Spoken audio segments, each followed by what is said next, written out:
A warm welcome to all of you to our second day of the annual meeting. We at APMEN Vivax Working Group are delighted and honored to have you all here today and to give you an information that we have more participants here today registered than yesterday. And I would like to give you a brief synopsis of what we covered yesterday.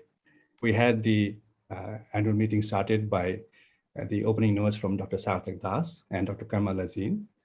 And then we had this brilliant session where we talked about the new radical cure tools down the pipeline. We had Dr. Gonzalo tell us about the higher sensitivity diagnostic tests and the point of care G6PD testing. We had Dr. Nina update us about the WHO's guidelines on malaria, the current recommendations, and when the future recommendations are expected. And then we had Penny give us an account of the radical cure drugs, the current ones and the future ones that are coming in the future. And something she said yesterday struck a chord with all of us. The Vivax Working Group, when it was first formed, these radical cure tools were just a pipe dream, and now it's a reality. And this is exciting times for the Vivax community. And thank you, Penny, for giving us that reflective moment yesterday to reflect on the progress that we've made. And in the next session, we had Dr. Bipin share his experience of Operational Research Database up on vivaxmalaria.org. Now, I have to admit, the database has limited studies, and I urge all of the researchers to give it some more love. And if you are conducting any studies or have recently completed, or even planning any operational or implementation studies on Vivax malaria, please submit the details to our website. We would love to highlight your work and amplify it across our network. And in the next session, we had the national malaria programs in the group works reflect on the 2019 roadmaps, the timelines they had set, the progress they've made, the bottlenecks they faced, and what lies ahead for them. And we'd like to thank everybody who participated in the discussions later on. We know that we could not incorporate all of your discussions, but we hope to have these discussions continue throughout as we move forward. And in the parallel poster sessions, we had 5 posters presented yesterday. I realized not all of us could see those posters, not all 5 of them. So we've uploaded them on the vivaxmalaria.org under the resources tab. So please go check the posters out in the website and feel free to connect with the poster presenters and organizers. If you need any help with facilitation, we're happy to do that for you. Just yesterday, we had Dr. Poe connect with Dr. Bipin through Dr. Prudence. It was a wonderful example of reaching out with each other. And we're also having a running mascot competition up on Facebook. So if you go to that link, that's on your screen right now, you'll see that there's many photos being posted. And this is a competition, mind you. So whoever makes us all smile will win something at the end, okay? But ultimately, we have to give you a big vote of thanks, actually, because yesterday was not an easy one for us. We had some technical issues, we had some glitches, and we could not adhere to our time. Think of it as like patient adherence, you know? We have, with all the knowledge and good intent, there are some forces that are still beyond our control. So I hope you don't mind, and we hope to improve on these as we move forward with our implementation on the next 2 days. So if you see the improvement, then we've learned the lesson. So having said this, I would like to now hand it over to Sandy to tell you what's in store for today. Sandy, over to you. Thank you very much, Dr. Manash, for the synopsis, a very well-rounded synopsis, I would say, for day 1. Today's theme is on implementation and on improving current practices. So we'll be covering the topics on priorities and options assessment, PQ 14-day, G6PD testing, and patient compliance. We'll also be conducting another poll, as you might have heard earlier. So this will be after the first presentation. I would now like to introduce Dr. Prayut, who will be chairing the next session. Dr. Prayut Sudatip currently works at the Department of Disease Control, Ministry of Public Health, where he's the head of the malaria group within the Division of Vector-Borne Diseases in Thailand. Over to you, Dr. Pradeep.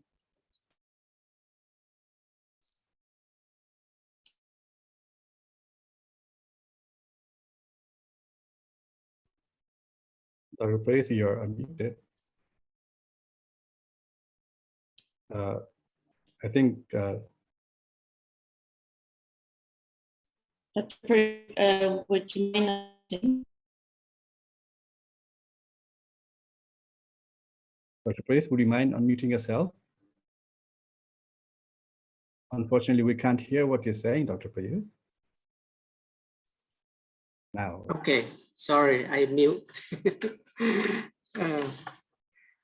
Thank you very much, Dr. Sandy, for the warm introductions. In this section, Dr. Caroline Lynch, the co-chair of APMEN Vivax Working Group, will give a presentation on prioritization framework, followed by a group polling and then a round of Q&A. Dr. Caroline is the parasitologist and entomologist and also the regional advisor of MMB for Greater Mekong subregion, Indonesia, Papua New Guinea. Without further ado, I call Dr. Caroline to give her presentation, please.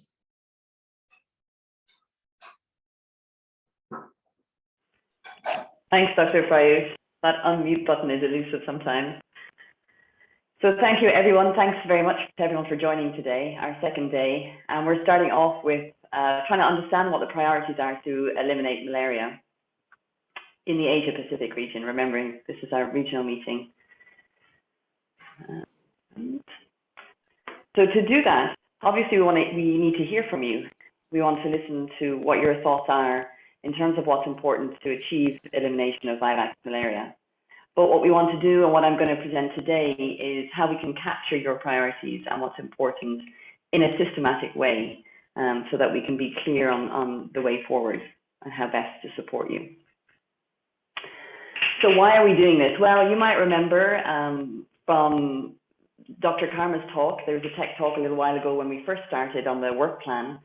And one of the objectives and the functional areas of the APMEN Vivax Working Group is to identify priorities across the region and try and build consensus around those. So that's what we're going to try and do as we pivot towards this focus to implementation of optimized radical cure. And noting that, you know, things change as we progress. We take sometimes 3 steps forward and 1 step back, or I guess in the case of a pandemic, possibly a little bit of a step back. And so we want to capture those changes in terms of how that affects what's important to you. In doing that, we want to identify and then amplify the national program priorities and try and address those. And in understanding those priorities, for us as the APMEN Vivax Working Group, and we hope for other partners, that will allow us to provide you with better support across the region. The exercise that I'm going to present today, we hope will foster kind of collaboration, consensus, and ownership of these priorities, again, across the region. And it will let us put your voices forward to different partners, so financing partners, research partners, and CSO partners, all working to support the national programs. So you might ask, okay, how can we capture these priorities systematically? Where do we start? Because the region is huge. The epidemiology of Vivax and G6PD is very heterogeneous. And so we need to start somewhere. And I think the best place to start is where we want to be. And I think the likelihood is that if you're joining this meeting, you probably want to be in a place that we've eliminated Vivax malaria. So I'm just going to put these little Vivax parasites in the bin to signify that. And that's where we will start with elimination. And this is an example. I know this isn't the case for all of the countries in the region, but as an example, many of the countries do want to eliminate Vivax by 2030. And so what is it that we want to do that? I'm just going to highlight an example of how we've come up with this system of questions to get you to rank in the systematic framework by working through something with you here. So to get to elimination, one of the aspects that we want to make sure we do is ensure that patients have access to optimized case management. And by that we mean either improving the use of the current set of tools or being able to integrate new tools into the treatment algorithm when they're recommended by WHO and they're part of the normative guidance that they distribute. But to get to that, we need to make sure that health workers have the capacity to provide the optimal case management. And to get there, we need to make sure that, first of all, either we identify the mechanisms to improve the use of the tools that are currently in place, or we're able to revise the policy to incorporate new tools, again, when those recommendations are available, or as countries decide that they are ready to use them. But if you look at that white arrow in between those white boxes, there's a lot of things that have to happen along that pathway to get down to patients accessing optimized case management. One of those things in this grey bubble is that policies or strategies are changed in a timely way, remembering that goal of 2030. And the other is, okay, if we change a strategy or policy, that training takes place, but that training is of high quality and ensures that health workers walking away from that training have the competency that we've measured to be able to use either the current set of tools or the new tools better. So those grey bubbles that I presented just there are what I like to refer to as the magic of implementation. They're the pieces that often we don't acknowledge, but we expect to be in place as we implement activities. And so what we've tried to do to create this system or this framework to gather up your priorities is to identify along the pathway to Vivax elimination where we expect some magic to happen. So let me give you an example.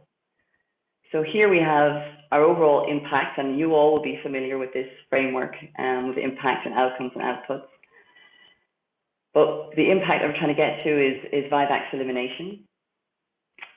Between patients having increased access and adherence to optimized radical cure and Vivax elimination, you can see there's a grey bubble there with some magic, some assumptions that we think will happen in order to get Vivax elimination. One of those is, for example, that G6PD deficient patients and pregnant women are protected by some other means than treatment. And I think Dr. Kamini will probably point this out later on in her talk, that we have to have a holistic approach. So while I'm focusing on treatment, we're aware that there has to be a holistic approach to approaching Vivax elimination.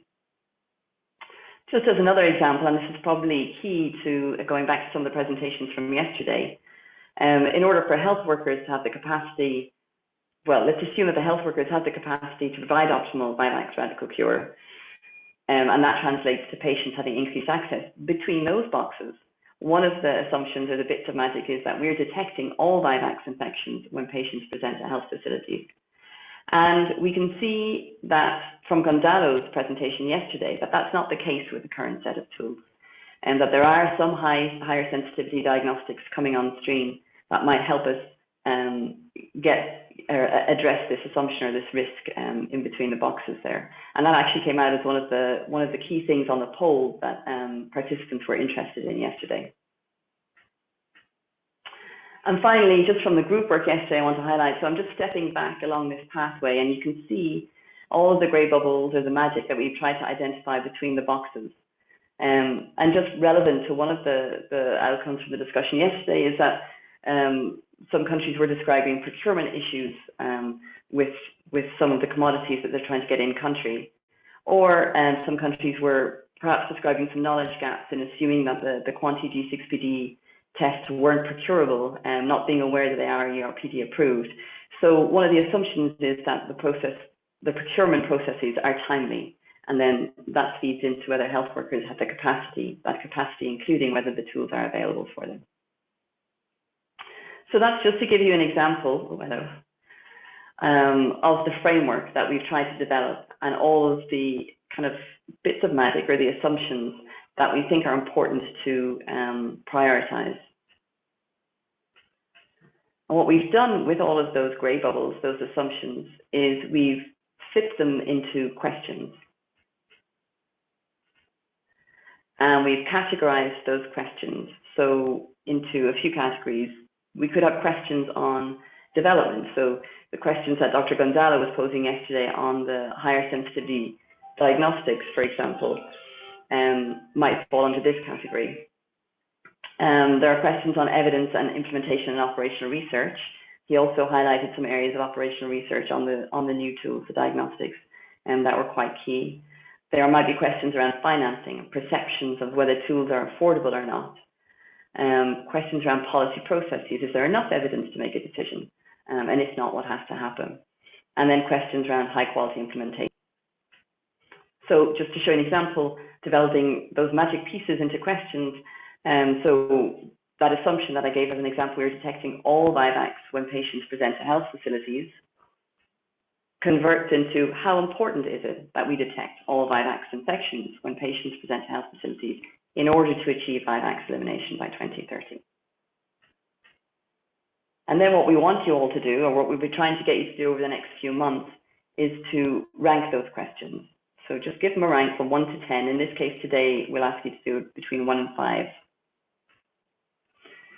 The outputs from that will be a list of questions that are most important to the national programs and partners to achieve Vivax elimination.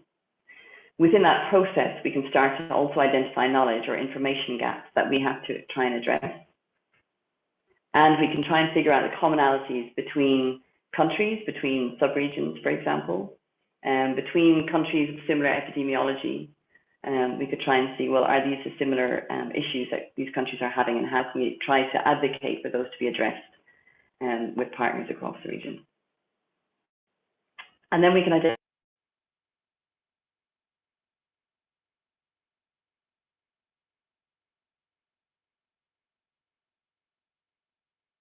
So over the next few months, what we'll be doing is contacting you, especially the national programs, to have just small meetings to do some ranking exercises with you. We'll also want to do that with key partners, CSOs and NGOs across the region, and of course with researchers, because there remain these research questions around the new tools that probably need to be addressed. So we'll be meeting to add any key bits of magic that we're missing. So those assumptions that we've identified, we don't know everything, and you all will have more information on what we're missing from that. What are the key risks or things that questions that come up for you as national program managers or as CSOs and researchers? And then we'll ask you to rank those questions. And then what? Well, we'll try and address those key questions where we can through the APMEN Vivax working group. If we identify knowledge and information gaps, we'll collect evidence and make those accessible to address those knowledge gaps. And then we'll highlight and amplify what you're telling us is important to financing partners, research partners, and CSOs. All right, so I'll stop there. What I wanted to do today was to try and test the system, as it were, so test our hearing by giving you 5 questions to rank and letting you tell us what's important to have answered in order to achieve Vivax elimination by 2030. So in this ranking, number 1 is not very important to your program or activities. So this question might not be important. And actually the ranking goes up to 5, not 10. And that's very important for your program or activities. So the 5 questions that will come up as a poll in a second, and Dr. Pone will be ready with that. Whether health service providers at different levels of the health system can adhere to treatment protocols that include new radical cure tools. How important is it to understand how reliable quantitative G6PD point of care tests are under real life conditions? How important is it to understand the efficacy and safety of spinaquin with different ACT blood stage treatments? How important is it to understand whether health workers and patients value and accept new Vivax radical cure tools? And how important is it to understand whether the perceptions of affordability among NMPs, national programs and financing partners of the new tools? So I'll stop there. And this is an example of just how the poll will look on your screens when it comes up. And I'm going to ask Dr. Pone if you will kindly move to put the poll up for us so that you can take 5 or 6 minutes to complete the questions, and we can discuss those afterwards. Yeah, as Caroline outlined that, we will now move to the poll exercise. Dr. Phone, over to you. Yes, I'm launching the poll.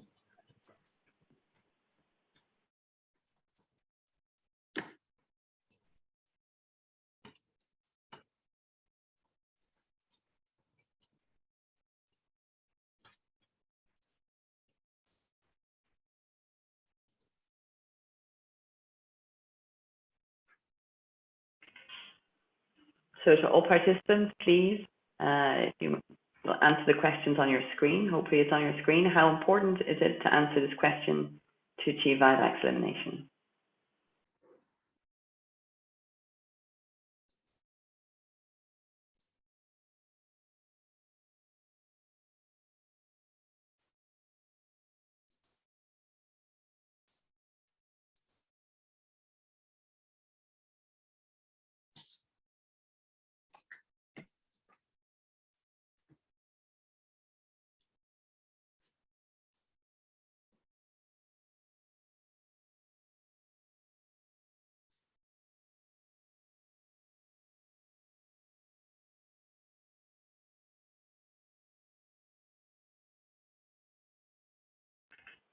We'll give it another 15 seconds and then we'll close the poll.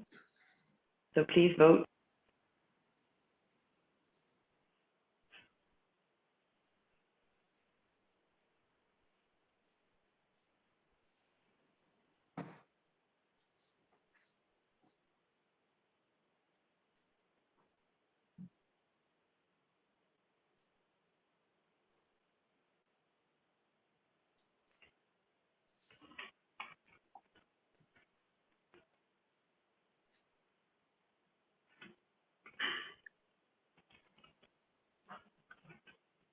Okay. I think we're going to start closing in 5, 4, 3, 2, 1.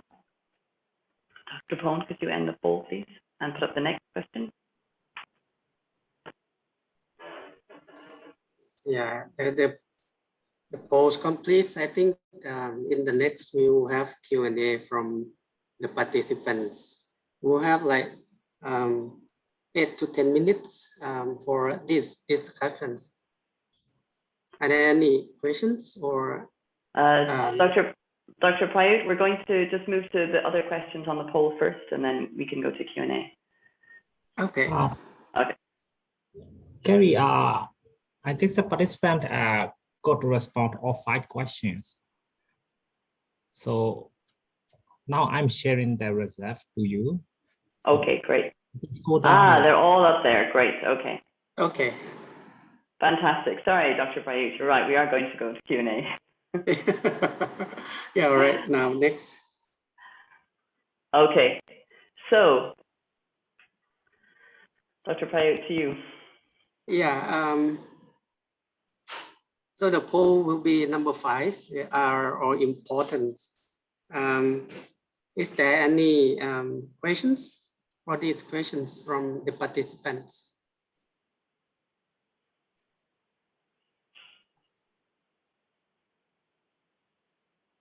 Maybe national program would like to share some ideas or how they're interested in these questions.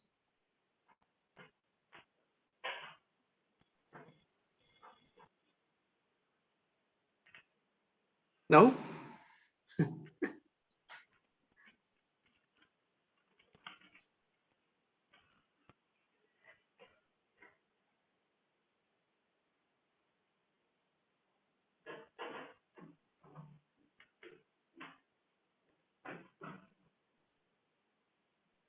Some participants said, please share again the questions. Okay. So maybe we can just do a quick summary. I can do that. So, yeah. Dr. Hamida, thank you. So question number 1 was whether health service providers at different levels of the health system can adhere to treatment protocols, which include the new radical cure tools. And this came out as the top question for most respondents. So 61% were at number 5, number 4, 16%, and 15% thought it wasn't very important. The next question was how reliable are quantitative, let me just put the question slide up. How reliable are quantitative G6PD point of care tests under real-life conditions? So the responses were mixed on this. 27% thought it was very important, 23% medium important, and 23% average kind of importance. with 10 and 11%, 12 and 11%, not very important. In terms of the efficacy and safety of tafenoquine, thank you, Maxine. So if you can go to the poll icons next to the chat at the bottom, you can see the poll. Thank you. And the efficacy and safety of tafenoquine with different ACT blood stage treatments. Again, this was mixed, similar to the G6PD tests. Around 27–30% thought it was very important, 24–25% important, and 23% medium important. After this, whether health workers and patients value and accept the new radical cure tools, this seemed to be quite important to folks. So 33% thought it was highly important, 24% very important. And the last one was the National Programme and Financing Partners' perceptions of the affordability of the tools. So again, around 30% thought it was highly important and 25% very important. So I think that's really useful to understand, and I hope that for yourselves as an exercise, you got a taster for what we will hope to do with you in the coming few months and weeks. Does anyone have any questions on the process itself, or how you think we're going to do this over the next while?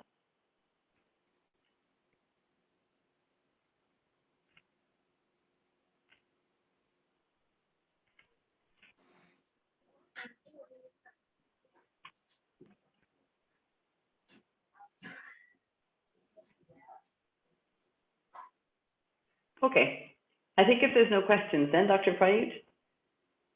There are no questions. Thank you very much. Now we'll move on to the next sections.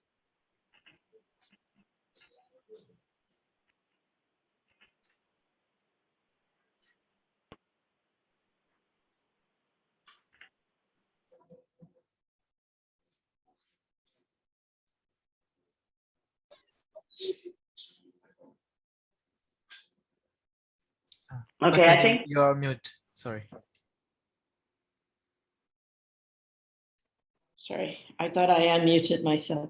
Okay, thank you for the poll this morning. And now I would like to hand over to Dr. Nina Velice to chair the next session.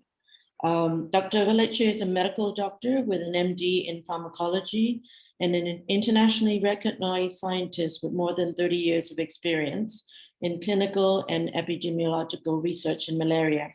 She served as the director of National Institute of Malaria Research of the Indian Council of Medical Research, ICMR, from 1990 to 2018. Most of her work has contributed to many malaria national policies in India. During her tenure at ICMR, she was on the advisory panel of many national and international committees for malaria research and policy, including the WHO, Gates Foundation, MMV, PATH, WARN, and Malaria and Pregnancy Consortium. Over to you, Dr. Nina. Thank you, Sandy, for introducing me. Just to add that presently I am with the WHO as regional advisor in Southeast Asia region.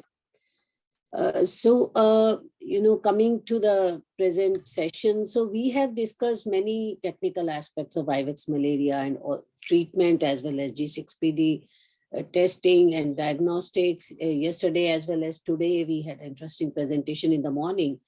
But whatever we know translates into the guidance based on the evidence, and unless there is implementation of appropriate strategy using this guidance or taking help from the guidance, whether it's diagnosis or treatment or for achieving our goals of malaria elimination and Vivax elimination when we are in the specific context in this meeting, we cannot achieve our goals unless it is done. So national policies for decisions and implementation are the key.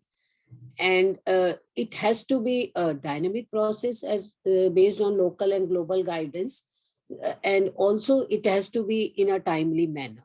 So today we have presentation on policy and options, and let us hear from our presenters what they have learned during their interaction with countries. So we have two presentations, and the first presentation is opening the policy black box by Veronica. Veronica is a social sciences researcher currently doing her PhD in Vivax malaria policymaking at Menzies School of Health Research, Charles Darwin University in Australia. And I must say, this is a very interesting and a challenging topic for PhD, Veronica. So over to you, Veronica, floor is yours. Thank you. Good morning over there to everybody. Can you hear me clearly? Yes, I'm assuming you can. I haven't heard otherwise. Yes, we can. Okay, I'm presenting this work on behalf of all the other authors listed here. And the focus of this particular project is on, understanding national diagnostic and treatment guidelines for Vivax malaria in 7 different countries. Next slide, please. So why is it important to understand national malaria policy processes in your countries and the decision-making pathways in these different countries? Because particularly for stakeholders who are invested from the outside, it can be quite hard to understand how the policy processes in different endemic countries happen and how those policies are actioned and why they're actioned, particularly for people like researchers who are trying to introduce new evidence into policy that could inform the policy decisions if possible. Globally, health policy-making processes are often called black boxes because of their complexity and lack of transparency regarding the decision-making processes. So this problem is not only for national malaria policy processes, it is universal to most health policy-making processes, that they are very complex, and from the outside, it can be quite hard to understand and interpret what is going on there. In an ideal situation, a policymaking process should be as transparent, as timely, and as well informed by evidence as possible. And if you're thinking of it a little bit more theoretically, then you should also try to think a little bit about the context of the policy decision making, what kinds of actors, how many different types of actors are involved, and also the particulars of the policy process involved. So the step-by-step processes involved. If you think about it from the side of the policymaker, that can be quite hard to do, because in the day-to-day running of a policy making, in a Ministry of Health, for example, it's a very busy place, and you may not be having that time to think about those aspects.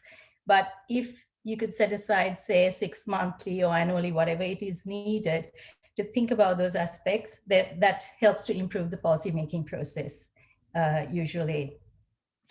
So far in the Asia Pacific region, little work on disentangling the national malaria policy processes has been done, and that's why we were interested in this. Next slide, please. So the question that we were asking is, how do current national malaria policymaking processes work? And we wanted to identify any aspects that could be streamlined and improved on to speed up these processes. To do that, we mapped the malaria policy decision-making pathways in 7 countries, thinking about the actors, processes, and the context that was involved. Next slide, please.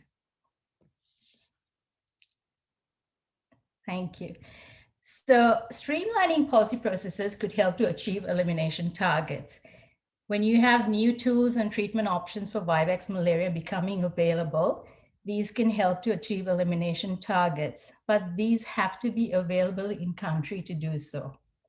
Historically, if you look at the literature, the time between availability of evidence and achieving a policy change, so not implementation, but just achieving a policy change, can be up to 7 to 10 years. That could mean that any new tools that you have may not be available to implement until after 2030 elimination targets.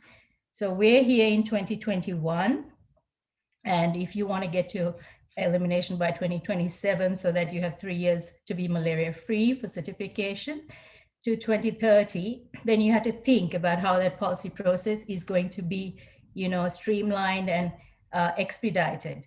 Otherwise, what might happen is that you'll still be implementing a policy change or trying to implement one before you get to 2030. So that's where you really need to think about how do you get that process going. Next slide, please. So data was collected in 3 phases. At the 2019 APMEN Vivax Working Group in-person meeting workshop in Kathmandu, Nepal. After that, there were interviews with National Malaria Program reps and other stakeholders in 2020. And then a review of any policy documentation that they could provide these respondents and contextual data related to the policy processes in those countries.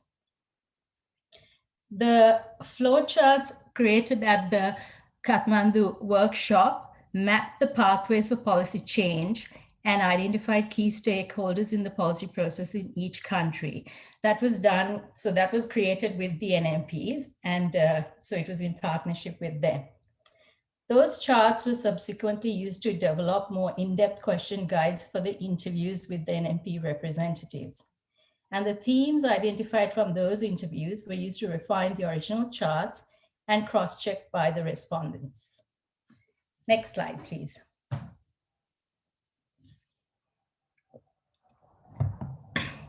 So over 40 NMP members and other country representatives from 20 countries attended the 2019 workshop. At least one attendee per country was contacted in March 2020 and invited to participate in the follow-up interviews. Of these, 7 representatives from 7 countries agreed to be interviewed. Next slide, please. So from that data, we did a comparison to see what were the similarities and the differences across the countries in terms of the policy processes. In terms of the country context, each country was different in terms of its socioeconomic status, its population size, and the sources of funding for malaria. In terms of the policy process documentation and the clarity of documentation, what was positive is that all respondents could describe well verbally what the process of policy change in their country was. But we were not able to access a document summarizing the full policy change process for any country. There were also only a few documents provided on the country's malaria policy processes themselves, and mainly those were just proxy documents like terms of reference for technical working groups. On the overall, most countries' policy decision-making processes needed a bit more clarity and specificity. And perhaps that comes back to the fact that there were no documented processes available to sort of interrogate. Another thing was that standard Ministry of Health processes for policy change were unclear from the perspective of the respondents, meaning that they could not discuss a standard process from the Ministry of Health for policy change that could guide their processes. Next slide, please. Another thing that was quite different was that the timelines for changing malaria policy from the decision to consider changing a policy to approval of a new policy. So that timeline varies from 3 months to 3 years between the 7 countries.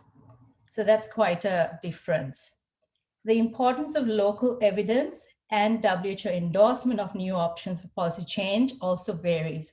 So in a country X, the policy change mostly follows WHO guidance. In a country Y, local evidence of feasibility and safety of new options to further support WHO guidance is required. I can't name the countries at the moment, Ben, but thank you for the question. In a country Z, local evidence needs to be supplemented by WHO recommendations. All right, next slide, please. There is also varied involvement of other government departments and agencies and ministries.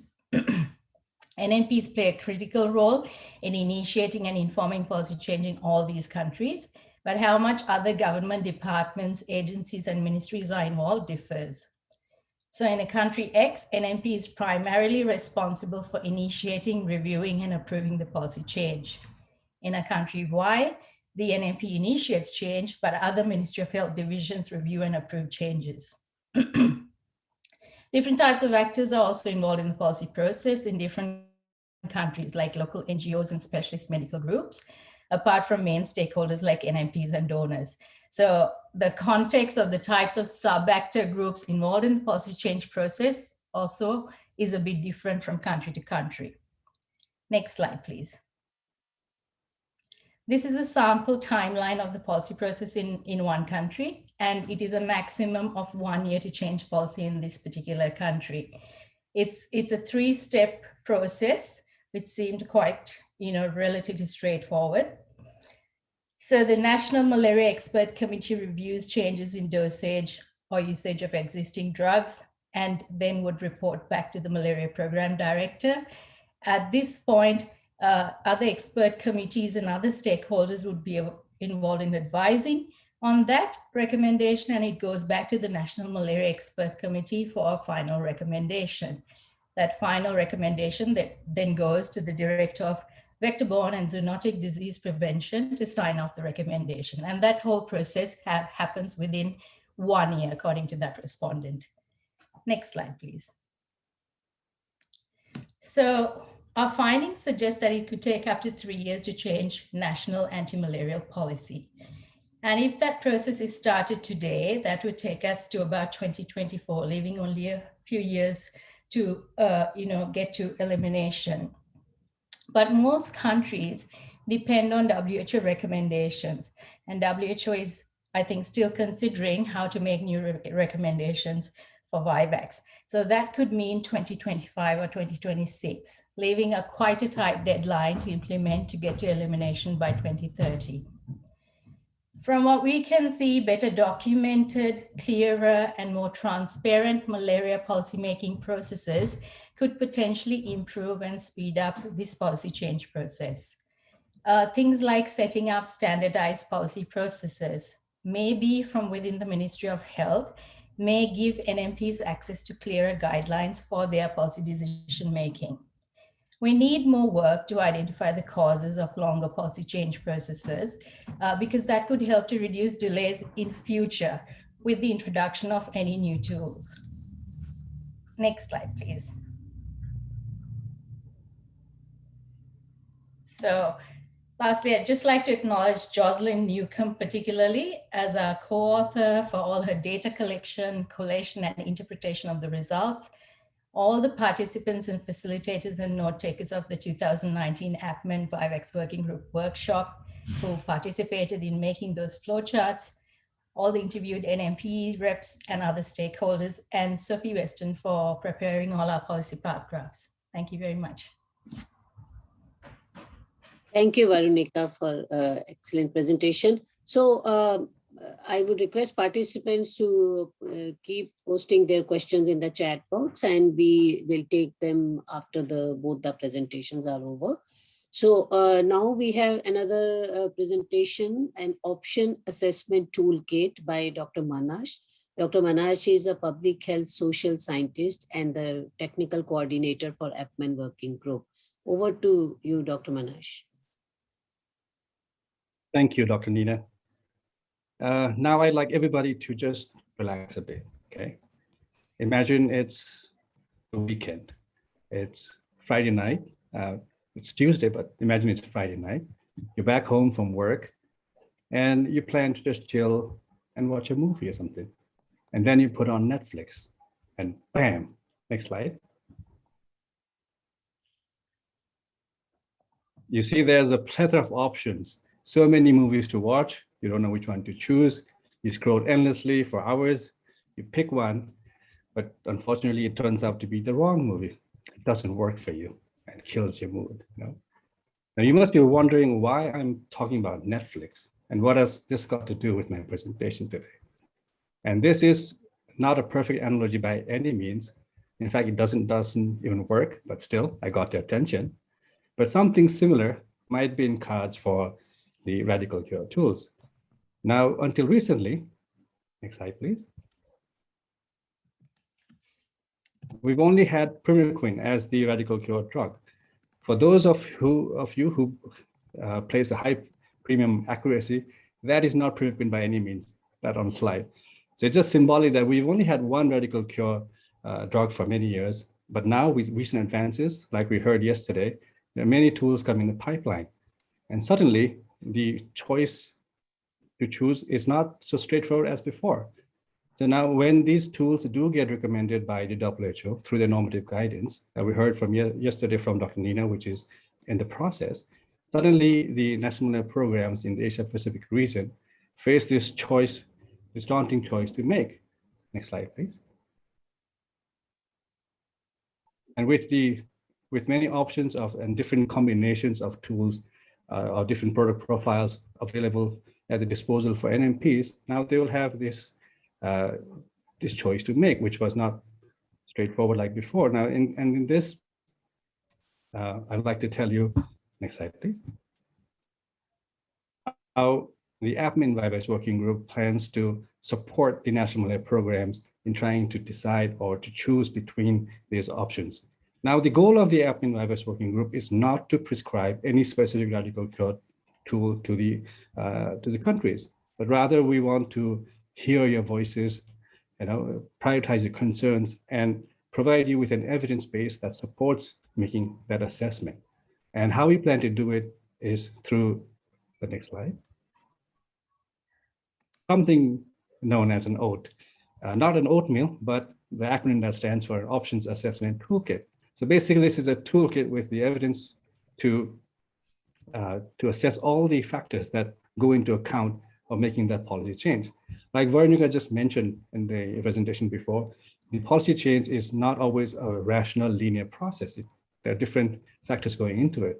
So what we're trying to consider are not just the malaria burden context, not just the Vivax epidemiology of different countries or at which stage of elimination are they in, but also take into account context of health system capacity, of the training capacity that they have, or the ability of them to adapt to new changes.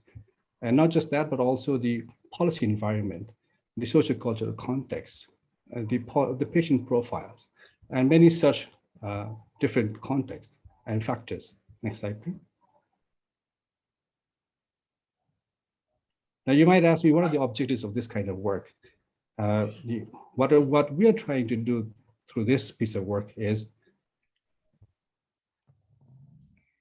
that we try to determine what are the combinations of testing and treating tools that are available.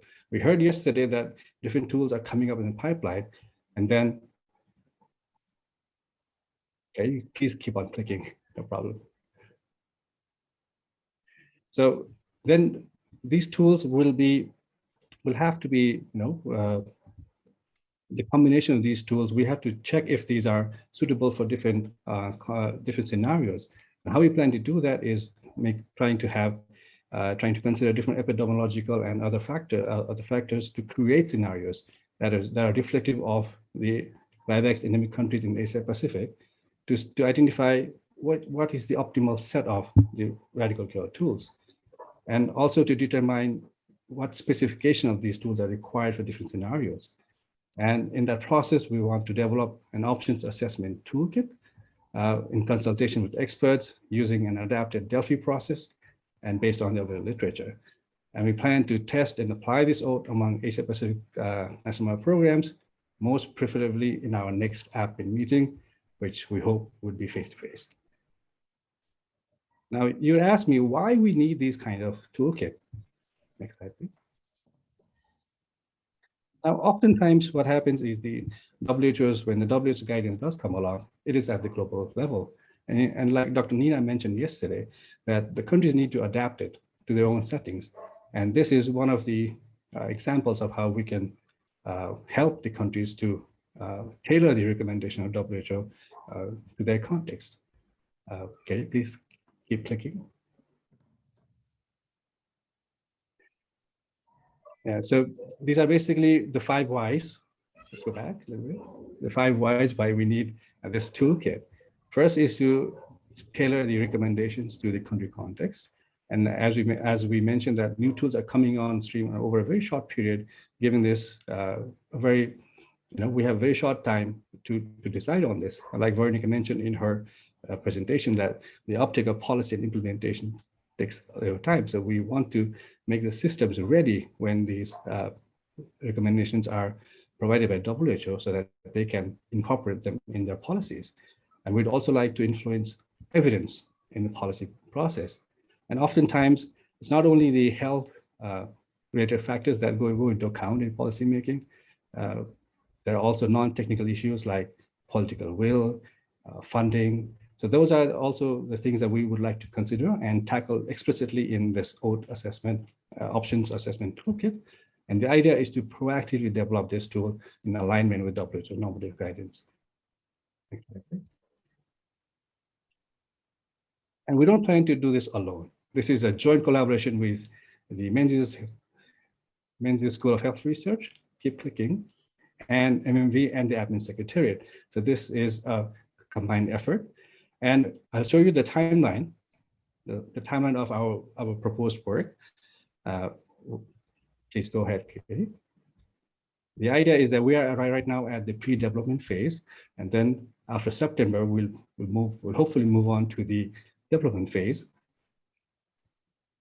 And then when we develop a toolkit, we'd like to test it out with the national lab programs, preferably by May next year, and then have the final toolkit ready for all of you. And we'd like to pilot this at the July 22 APMEN by Vivax working group meeting. Hope that we can do that face-to-face. Next slide, please. And this is in alignment with the WHO's timeline that yesterday, Dr. Nina mentioned that the Primaquine 7 and the G6PD pre-qualifications are slated for later this year. Although she didn't explicitly mention that the Primaquine is coming next year, but we've assumed that it will come sometime next year. So that's why it's in alignment with WHO's recommendations as well. Next slide, please. Now, what happens in each step? In the pre-development phase, we plan to recruit key people, a consultant and a scenario developer, who will also have to do a desk review of all the toolkit development methods out there. The idea is to identify initial health system, epidemiological and contextual variables, and try to identify 2 or 3 national model programs with whom we can test this out. And then the protocol we will develop, it is being developed right now, and be submitted to Menzies Ethics Committee. And as we move forward to the development phase, what we plan to do there is, we'll have a detailed literature review that collates all the published and gray literature. And the idea is to determine the measurability and priority of the initial variables that we identified in the pre-development phase. And here we will consult with 2 or 3 national malaria programs in trying to see what are their concerns, what are their priorities. And in process, we'll develop 4 to 5 scenarios for the Asia Pacific region that are most reflective of not just the malaria burden, but also other health system and contextual factors. And also we'll consult regional experts and trying to match the combination of these tools with the scenarios. So, and the next please.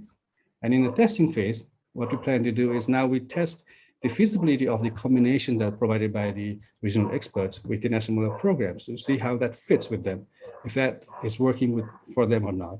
The idea to develop 4 to 5 scenarios is that now the national model programs can actually see which scenario they belong to and what happens if they move forward with the virus elimination, and also to able to cost out the funding requirement for different tools, different set of tools for each scenario. So that, for example, if there is a need for additional funding for, let's say, supervision or training in the peripheral levels, that can be identified right there. And through this testing, we want to develop a matrix or algorithm that will help the national malaria programs to assess all the options systematically, so that their decision-making is based on sound evidence and also other non-technical technical factors. And at this point, we'll also determine if there are any policy uncertainties or influences that we did not cover before, so we can add in there, so that will help us make this toolkit even more comprehensive. And in the final phase, we plan to have, by the end of this work, we plan to have a step-by-step framework.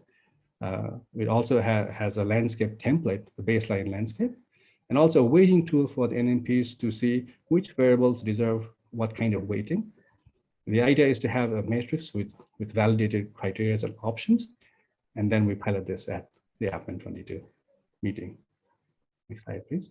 And to give you a brief example of what the matrix might look like, okay, go ahead. So we can have different evaluative criteria like effectiveness, flexibility, political feasibility, administrative feasibility, time and cost, and policy option characteristics like ease of implementation, reversibility, reliability, communicability. And these are by no means exhaustive, and this is all a work in progress. So by the end of this, we might end up with an algorithm or a matrix that is slightly different from this.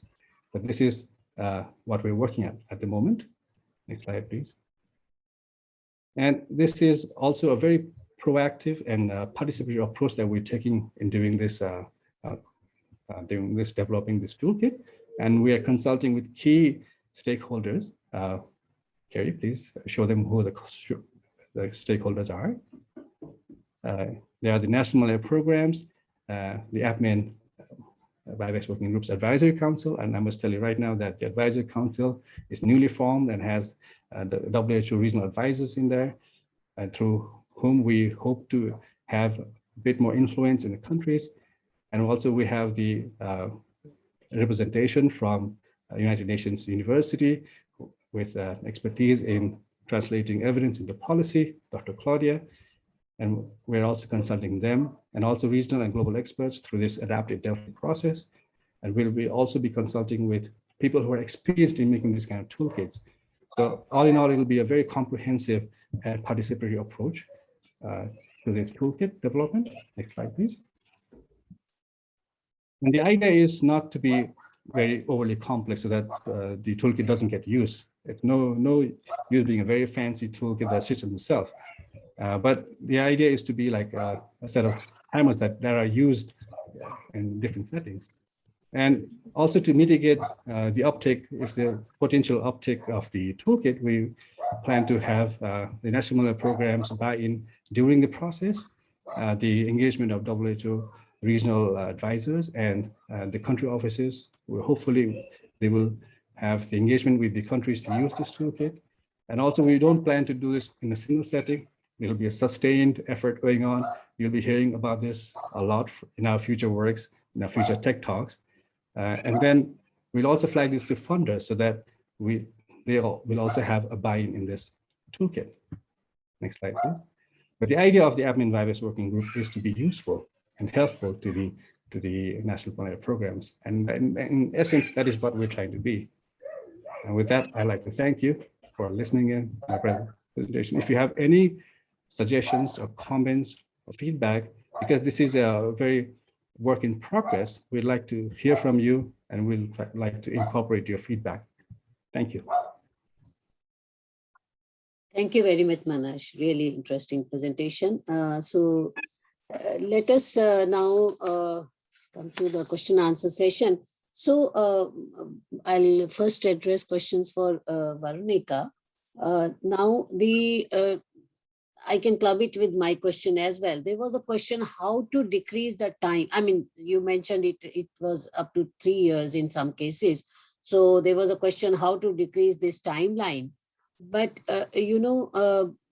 I'll add my question to it, which is complementary, that if we know what did you find was the reason for this delay? Was it that the SOPs were not in place, or there was lack of technical expertise, or any other issue which you found common in countries where it was more delayed as compared to the others? Or otherwise, how can this be supported? It's a difficult thing because each country has its own system and heterogeneity and other issues. So would you like to throw some light on this, Veronica?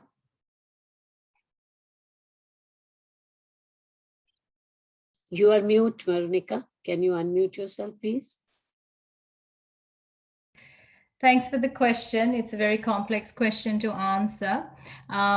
At the moment, this particular project was largely exploratory and descriptive. So we didn't look at the reasons why there were delays.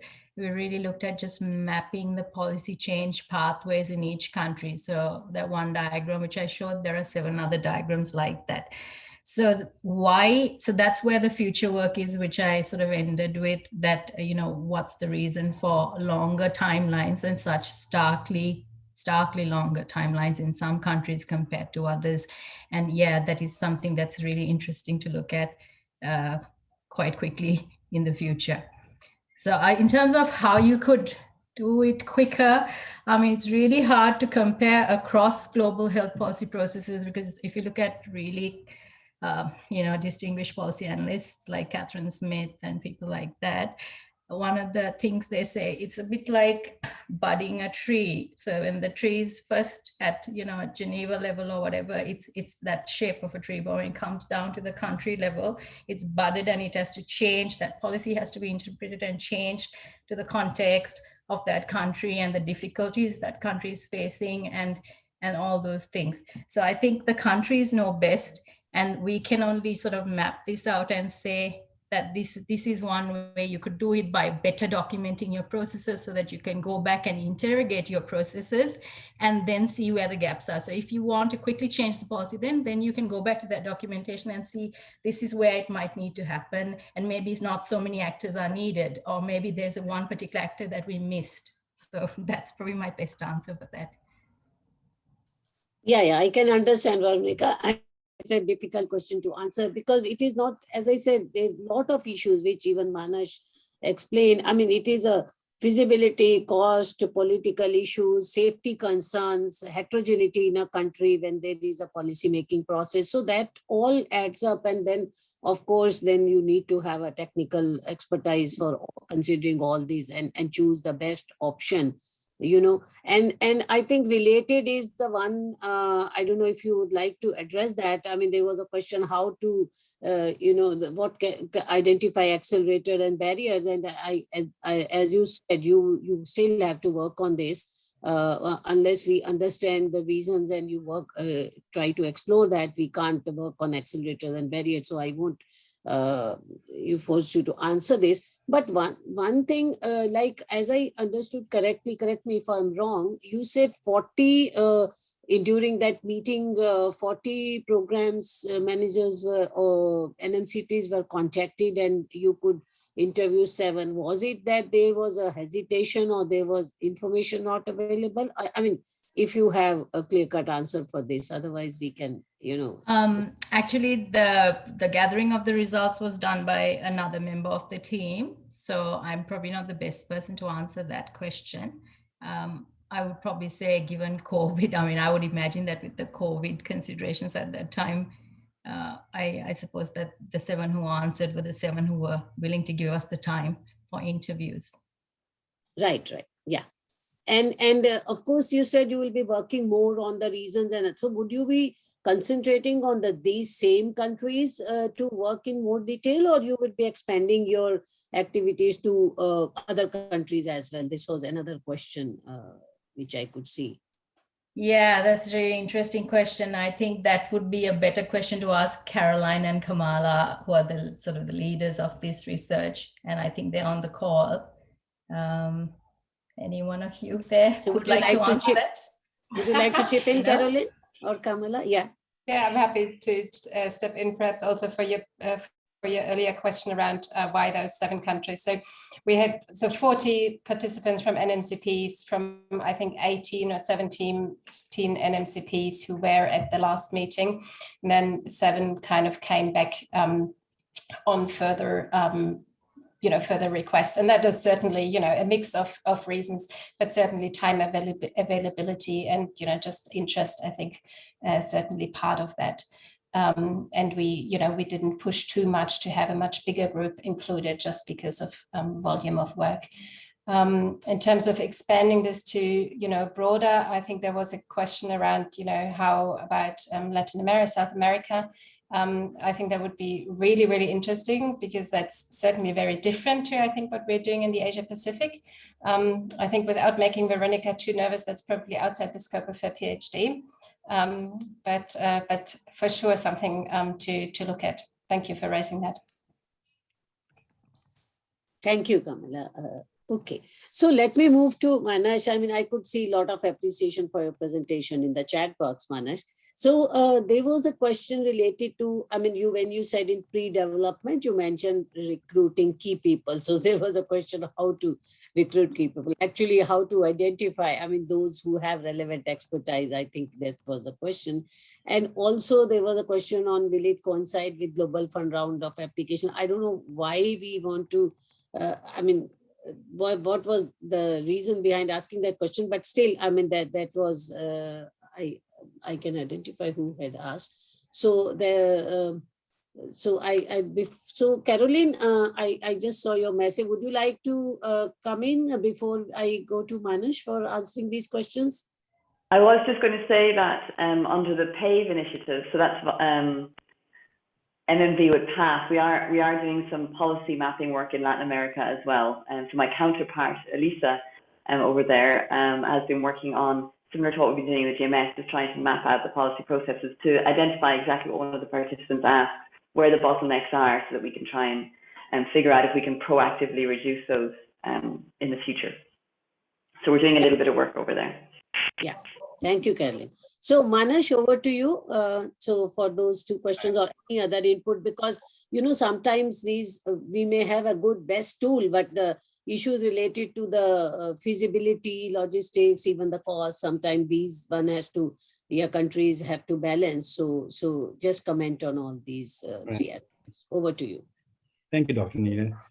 For the first question on the how we are going to recruit key people, that is not on like, we just don't want to pick people. So there will be a call for like applications, and then we want to hire an old consultant and a scenario developer. And this is likely to be a postdoc position at Menzies School of Health Research. So there will be a detailed post on this coming up in short time. So people who are interested will be able to apply for this. Hopefully, Dr. Kamala and Dr. Kerry would give us more information on that in the future. But for the question on, I think Prudence asked me this question: why, if we could make it in time so that it is ahead of the Global Fund round application. That as much as possible, we'll try to make the stars align, right? I mean, but basically we are waiting for the WHO's recommendations, and we don't want to leap over, you know. So we're actually waiting for WHO recommendation and take into that account, and then see if the timelines merge with Global Fund application. So that's why we would like to have a better idea of all the timelines, so that it's easy for us to fit in our work somewhere. And for the last question, I did not exactly get your question. Please, if you could just give me the question one more time. Nina, you asked me about feasibility. Yeah, I was saying that, you know, like whenever any tool is to be used, there are a lot of other considerations besides its effectiveness, which is basically, you know, sometimes the political issues, heterogeneity in a country, and also for the uniform policy, which cannot be there for the large countries, and also the cost implications. So there is a need for countries to balance that when they have to use those tools. So in this process, definitely, whenever you have the process, those things need to be considered. I'm sure you are taking into consideration. So, and another thing I can just add to this, which you can answer that as well. I mean, there is a question that, you know, APMEN has been in touch with senior political leaders. And when we are talking about, I mean, it can be addressed to both of you. So then whether to speed up all these processes of uptake and policies, or whether using any tool. So I think that has been there, that if the question is that, is there any specific mechanism that will work better to focus attention of senior political leaders, or that go beyond the senior official meetings? Over to you, Manish. Yeah, for the feasibility, like you said, there are many different factors that go into account in policy making, not just the health related factors, you know? So, and it's sometimes very difficult to measure these kind of non-technical factors like the political will. How do you measure that, right? The commitment. So, I mean, I searched around there. There are many ways to do it. Either we could just assess qualitatively what the statements of the leaders are, or then we can look at more tangibly if there are certain plans or policies already in place in the countries, or how much funding is there available. So that shows the commitment of the political commitment, but that doesn't show us the strength of that commitment or the efficacy of that commitment. So maybe a composite indicator that takes into account all these factors would be the way to go forward. And with the question on the APMEN, I think we will try to engage all, because we are the APMEN and we are we're in close collaboration with APMEN. So I think they will be tied in our work, and we will definitely have them be a key member of this group. Yeah. Thank you. Thank you. So with this, I would like to thank both the speakers, Varunika and Manas, for excellent presentations, and that generated a lot of discussion, and also the participants for their active engagement. Thank you all. Over to Sandy. Thank you, Dr. Nina, and to all the presenters. We were supposed to take a short break, but we need to move on to the next session so that we can give time to the presenters that are coming on board. So why don't we do that now, and we'll come back to the break a bit later on if we have time. So I'd like to move on to the next session, which will be chaired by Dr. Desolé. Dr. Desolé is the Deputy Director at the National Center for Parasitology, Entomology and Malaria Control, CNM, in Cambodia, where he's responsible for malaria case management. He's also one of the founding members of the Cambodian Research Consortium, which was established to set up a platform for partners, stakeholders, and other researchers. He leads the Cambodia Malaria Program Management Team, and it's working to achieve malaria elimination by 2030 in collaboration with WHO and other partners. Over to you, Dr. Desolé.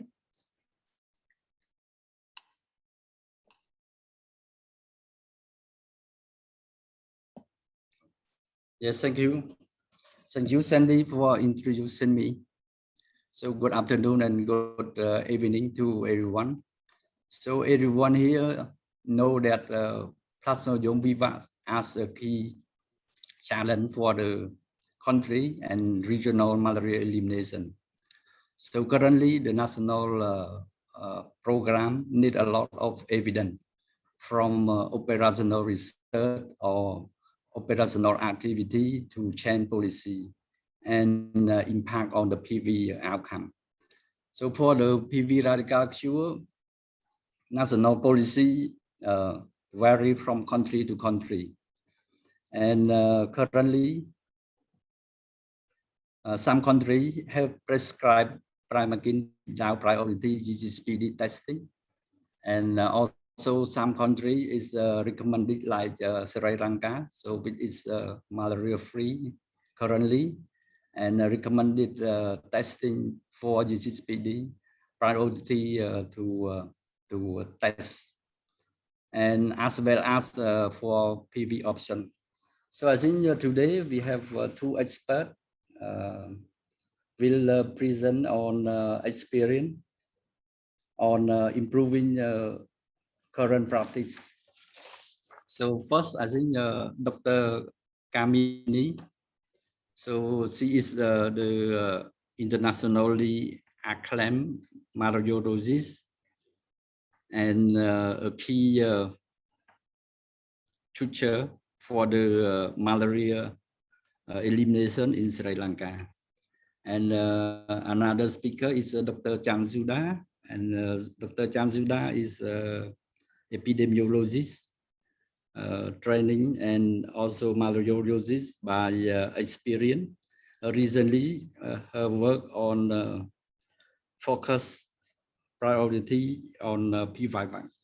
So first, I would like to invite Dr. Kamini. So I over to you, Dr. Kamini. Thank you, Dr. Soleil. Hi, good day to all of you. So let me get straight on to the presentation. The subject of patient adherence to Vivax radical cure has been a major issue for many years now. So let's today revisit it to see, because it's such an important aspect of malaria control and elimination when countries, especially when they're moving to elimination. Can I move the slides, or is someone else? Okay, so let me spend the next 15 minutes structuring what I have to say in this way. Let's look at what we know about adherence to primaquine, and then how countries, especially in the Mekong sub-region, are trying to deal with it, and then move to countries which have successfully eliminated malaria and see how they have done it despite this problem. The next slide. The issue, as we all know, is that a 14-day course of primaquine, which is the only licensed drug for antihypnozoid therapy, has been shown to have very high efficacy for preventing relapses. However, its effectiveness in the real-world situation in non-study settings may be much lower because of the long course of treatment, and therefore patients not adhering to the correct course of treatment, to the complete course of treatment. The next slide. As we all know, the efficacy of any tool tends to deteriorate to varying extents up to the point of it reaching the place where it really has to have effect, and which is called effectiveness. And this is due to many, many factors. And one of them, the next slide, is patient adherence, which is something that we are going to talk about today with respect to particularly to primaquine. The next slide. WHO defines patient adherence as the degree to which the person's behavior corresponds with the agreed recommendations from a healthcare provider. And in this case, it refers to taking medications with respect to timing, dosage, duration, frequency, and any other factor that might be relevant. The next slide. Now, there have been, as many of you know, a large number of studies that have looked at this issue of to what extent do patients adhere to primaquine, to the 14-day primaquine regimen. And many of them, I mean, I have listed just a few here, they're randomly chosen, simply to illustrate the point that what the studies have found is that patient adherence to primaquine 14-day therapy varies considerably. In one, it was 44 to 55%. They found adhered to it. In others, it was 89%. In another one, even higher, 95 to 98%, and so on. The next slide. And the next slide, yeah. So the published studies show highly variable degrees of adherence to primaquine in the field setting, no matter whether you assess it by measuring actual adherence, that is how well patients took the 14 days treatment, or looking at the rate of relapse, which is the final outcome. And the effect they found has ranged from no effect at all on relapses when primaquine was given unsupervised to being effective against relapses equally, whether it was supervised and unsupervised. The reason for this variability is, as many of you would know, is that the conditions under which these medicines were dispensed to the patient differed very widely between these studies, in the situations in which these studies were done. In some studies, they talked to the patient in detail, telling them how they should do it and what the consequences will be if they don't take it for 14 days. In the other studies, they simply gave the patient the medicine and said, take it for 14 days. But whenever, I think it's fair to say that whenever individual patient counseling was done well, the outcomes as measured by adherence or relapse rates, no matter which one, have been reasonably good. The next slide. So there are several interventions that are associated with increased adherence, which countries have adopted over the years. One is improved packaging of medicines. For some reason, prepackaged or blister packing medicine seems to, in the eyes of the patient, give a higher value to the medicine, so they might adhere better. The next one, can you just, and talking to the patient on how important it is to take this treatment and what the consequences will be if it doesn't, seems to be effective. The next one, and visual, pictorial inserts with or without verbal instructions. And the next one have been used. The next one, I just keep going.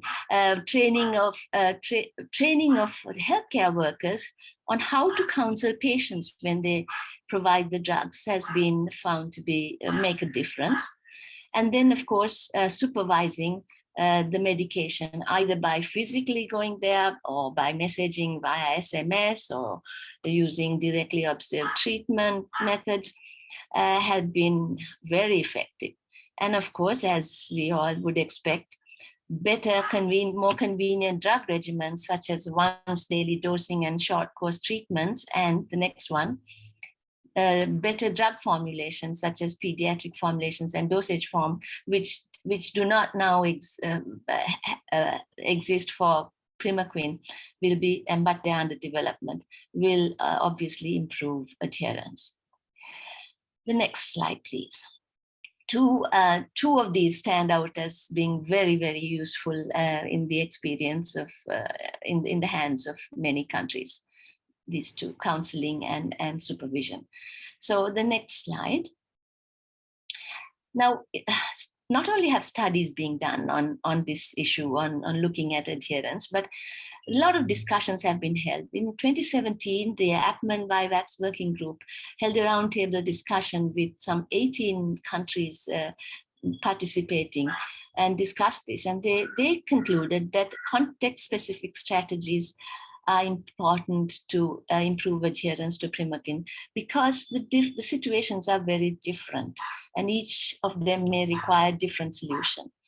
And they also said that a package of approaches, as opposed to using one approach, would have a greater chance of improving adherence. And finally, they said that if you want to reach the elimination goal, you'll have to really innovate and use innovative approaches to improve radical cure for Vivax. So the next slide. So let us then go on to see how countries in the Greater Mekong sub-region have actually worked to try and improve medication. Some countries have given, like Cambodia and Laos, have given cards to patients and asked them to write down when they take the drugs, and they have collected it after 14 days.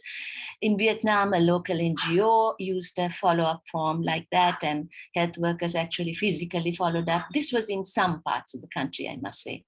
In Myanmar was considering using directly observed treatment somewhere in the middle of the course, day 5 or 6, and Thailand entrusted family members with supervision. And interestingly, Thailand thought that doctors, as the case numbers went down, most patients were treated in hospital, and that the doctors might have a better chance of convincing patients to adhere to the 14-day regime. The next slide. But whatever they used, this is the way in which the Greater Mekong sub-region countries actually reduced their malaria burden. Impressive reduction in the past 8 years or so. However, as malaria comes down in most countries, it tends to be that Vivax comprises most of the cases. And this is one of the reasons why we are talking about this, that for malaria elimination to be achieved, especially with Vivax, it might be so very important to improve adherence and prevent relapses. And this might be one of the reasons why it is often said, and we all know, that Vivax is more difficult to eliminate than falciparum. So let us look at what some of the countries that have successfully eliminated malaria have done. And I'm going to talk a little bit about Sri Lanka's malaria elimination experience, because it's a country from which I am. This is this is the blue line shows the number of cases, how it declined from 1999 up to the point of eliminating malaria in 2012. And the next slide.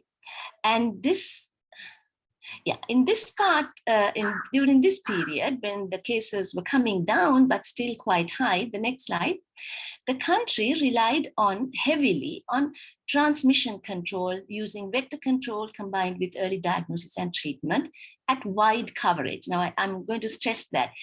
They focused hugely on using these two methods at wide coverage because these are very powerful and effective tools that bring down Vivax transmission. And that's what they relied on at this stage. The next slide. They did not place a great deal of emphasis on improving adherence to primaquine because the caseload was quite high.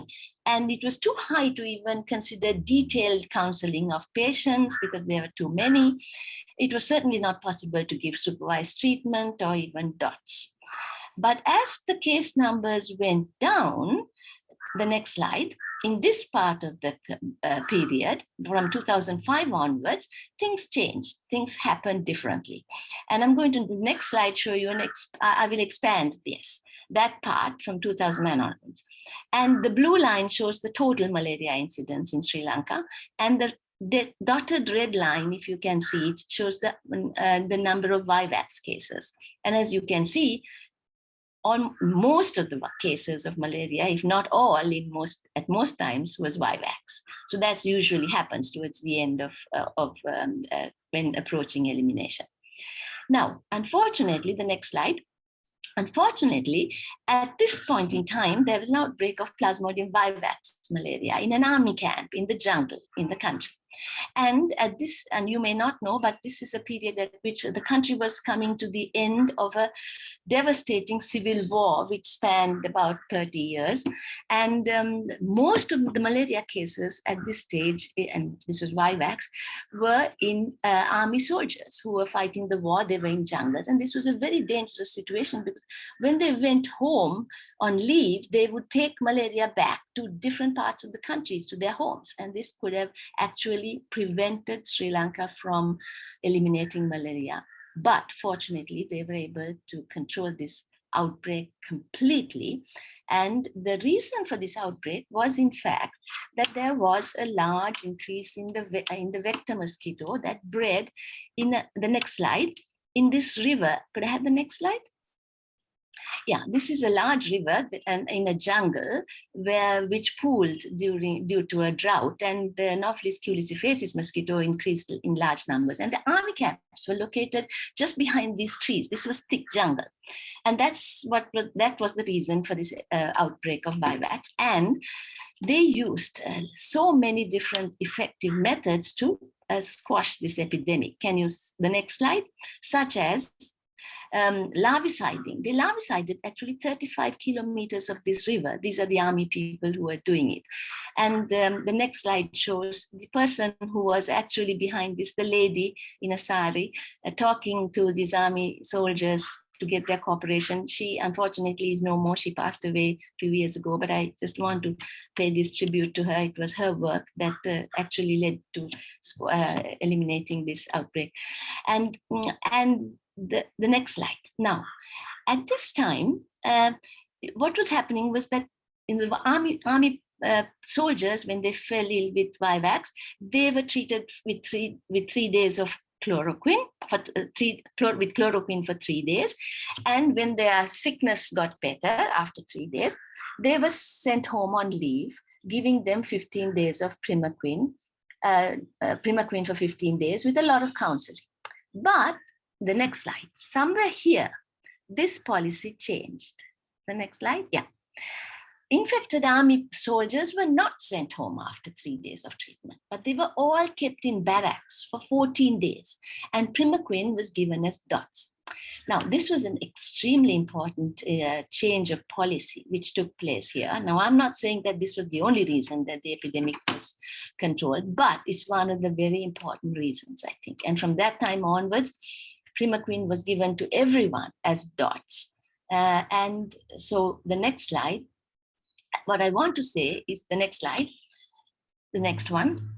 What I want to say is that when the caseload is low, improving adherence to primaquine becomes very necessary and also quite feasible by individual counseling, by supervised treatment, and directly observed treatment. So the next slide. And you might ask, how feasible and costly is improving adherence to primaquine at this stage? Well, in the elimination phase, everything is focused on individual cases. Case investigation, some countries hospitalize every case, and patients are followed up for various reasons. And it's not a big deal to give primaquine as dots because patient numbers are so small anyway. And secondly, the next slide, you can't eliminate malaria without a strong community health workforce. And when there is such a workforce and the patient load is very low, following up of individual cases with primaquine, even as dots, is really not a major effort at this stage. The next slide. So the additional cost of ensuring adherence to primaquine is really quite negligible in the elimination scenario. The next slide.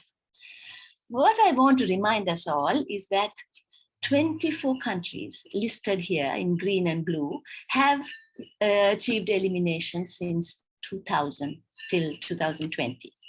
So, and most of these countries, if not all, had a lot of Vivax malaria. Some had only Vivax malaria, particularly towards the end. But they did it. They were able to eliminate malaria despite all the challenges, including one, which is the adherence of patients to 14 days of primaquine. So I just want to remind you that we shouldn't lose heart. Now I'm going to conclude because I think my time is up.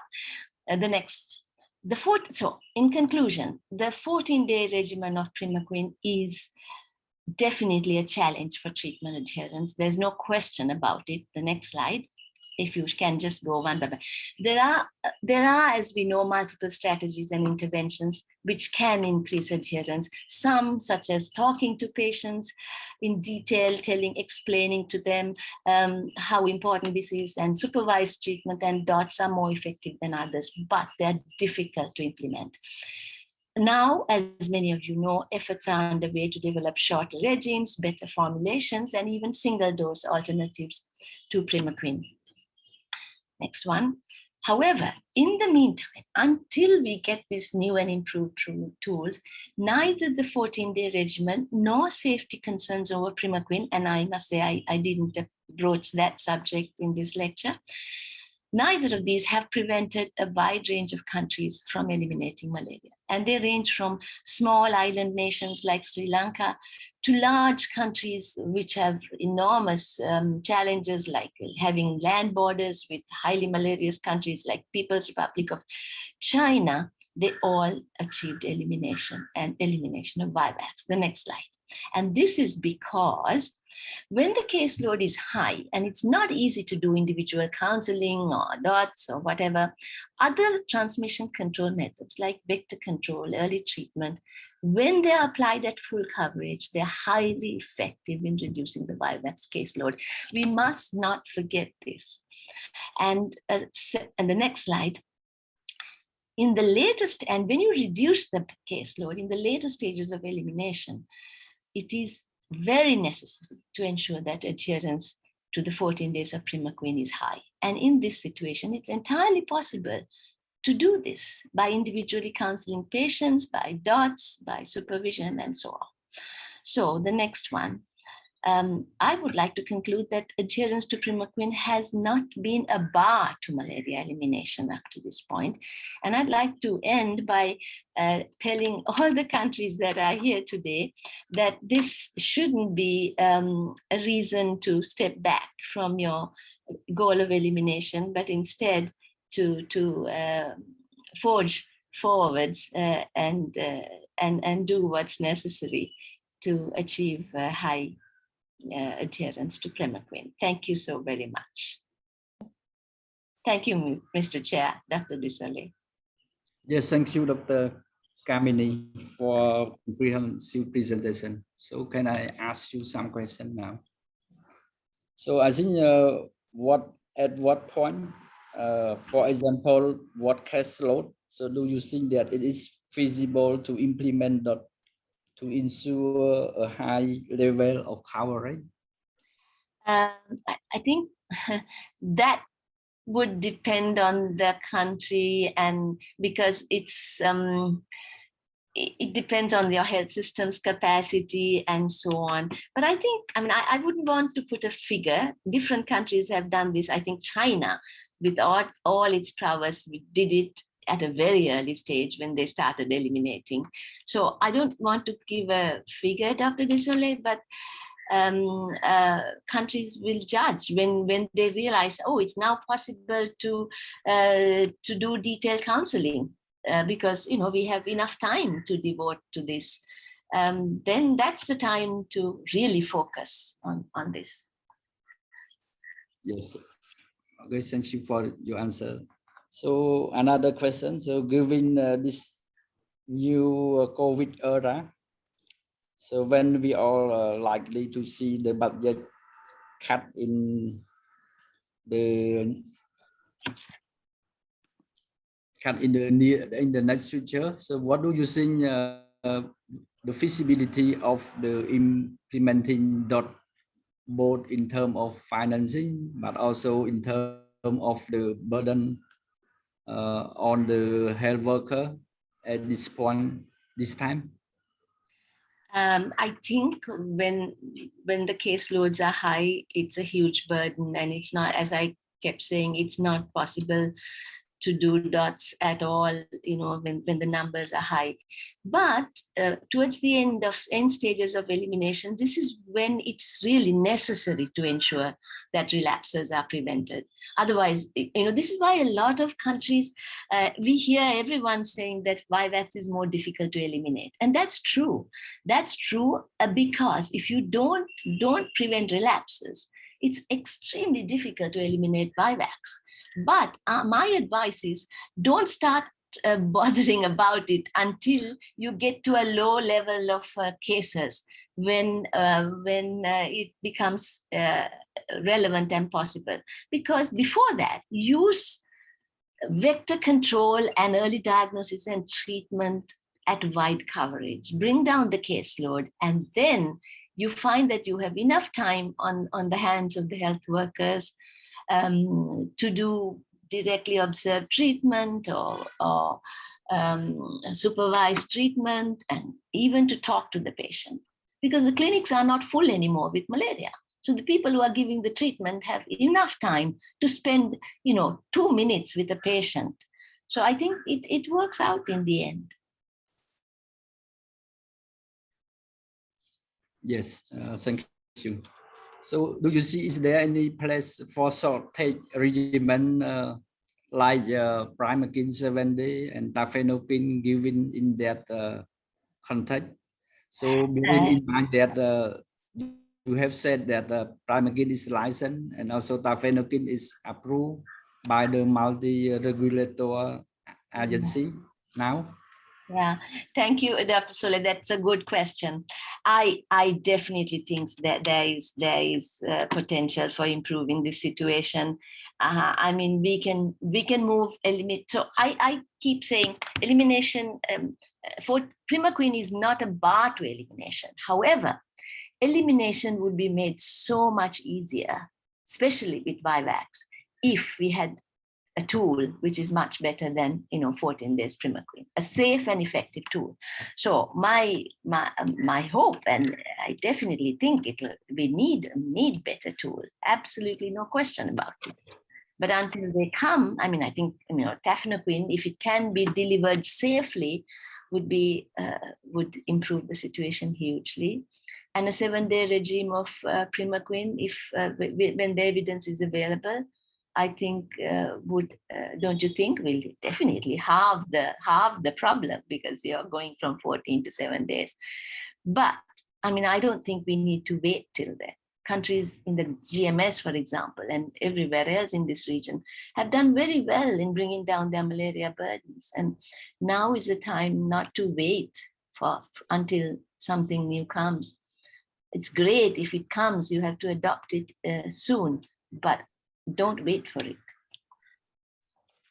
Yes, Thank you, Dr. Kamini. I think there's a lot of questions in the chat box, but I think it's time, so I would like to move on to next speaker. So I would like to invite Dr. Chansuda. So Dr. Chansuda, please.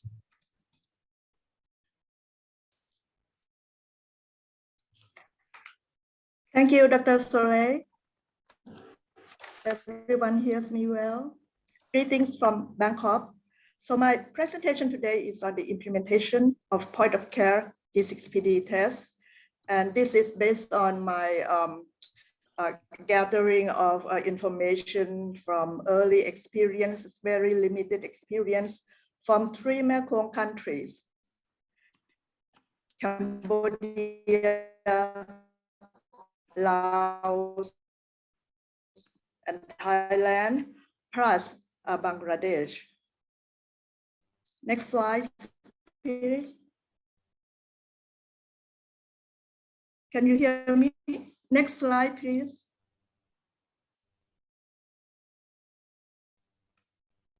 Next slide, please. Hi, Dr. Chansuda. I'm changing it here. I'm not sure why it's not coming up there. Can you hear me? Yes, Dr. Chansuda, I can hear you. If the slides aren't going forward, Dr. Manash, have you got the slides ready? Can you hear me now? Yes, we can hear you. We're just having problems moving the slides along for some reason on the main slideshow. Could you hear me at the beginning, the first slide? Yes. Okay. You want me to repeat? No. No. Okay, Can you just... so I... Okay. Yeah, so I will talk about the status of the deployment of point of care G6PD tests, both the qualitative and quantitative G6PD tests. I will focus more on the quantitative tests based on experience of training in these 4 countries that I just mentioned. Then I will talk about the importance of training to ensure quality and effectiveness.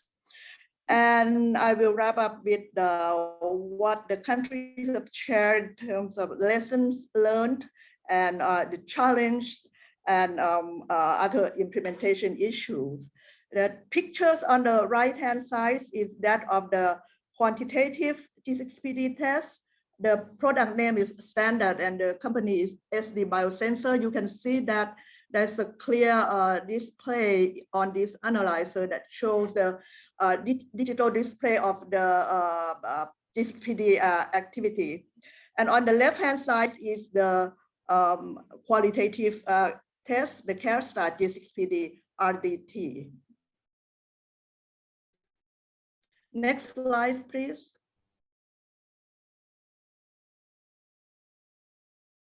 You move to the next slide. Yep, they're moving on. I think perhaps it's going slow on your system, Dr. Chansuda.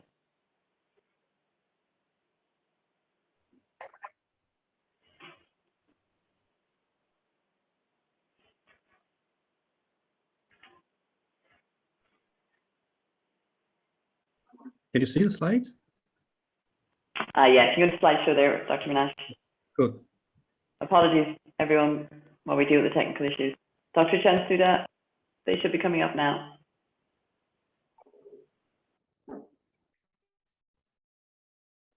Is it okay, Dr. Chansuda, or we move on to the next slide? Yeah. Yeah, next one. Sorry, this is good? The one before this? Yeah, the one before this.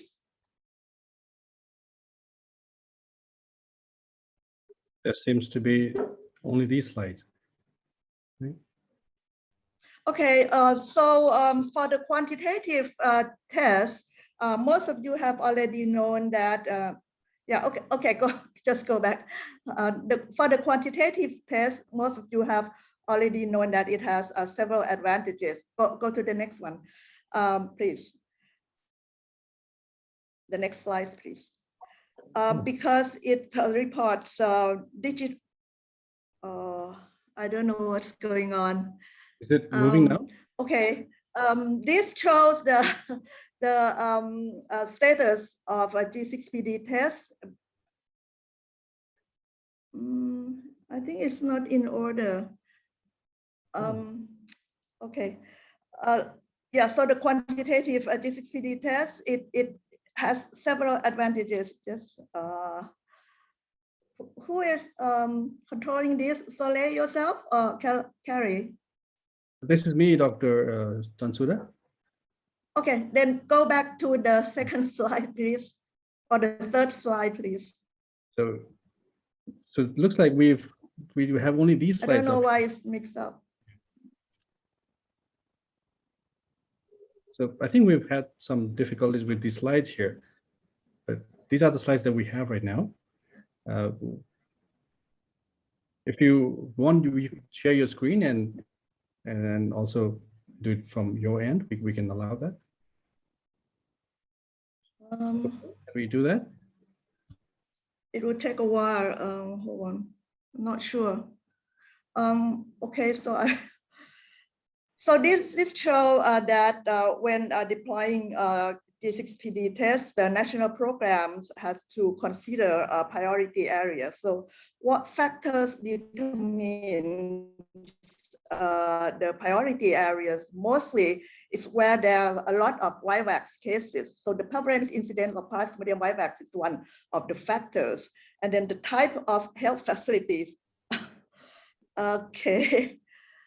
So this one I would like to say about the advantage of quantitative G6PD test, that it can be used because it supports the values, the G6PD activity values so clearly that it can be applicable for safe radical cure for any kinds of 8 aminophenolines, including tafenoquine, which you heard about from Penny Grewal yesterday, that it requires G6PD activity of 70% or over for safe therapy. Sorry for the typo, it should be 70 or greater. However, the quantitative test has quite a few disadvantages. It's not that easy to use. It's quite complex in the procedure during the operation, and it has several requirements from temperature, battery, multiple checks required, and proper maintenance. From the early 2020, the WHO advised national programs not to place any new order of the qualitative product, that is the malaria G6PD RDT from Access by all, because issue of non-conformity, which is now being resolved by the WHO together with the companies. So the product might not be back, but as we heard yesterday from Gonzalo, there should be some new, hopefully better qualitative test product in the near future. So right now we only stick to quantitative tests. Next slide, please.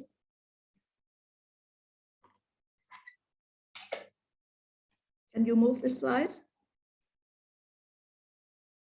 I think, Dr. Johnson, that the slides are moving a little slowly at your end. We've moved the slides. I think it's coming on now, right? Really? I still see the old slides.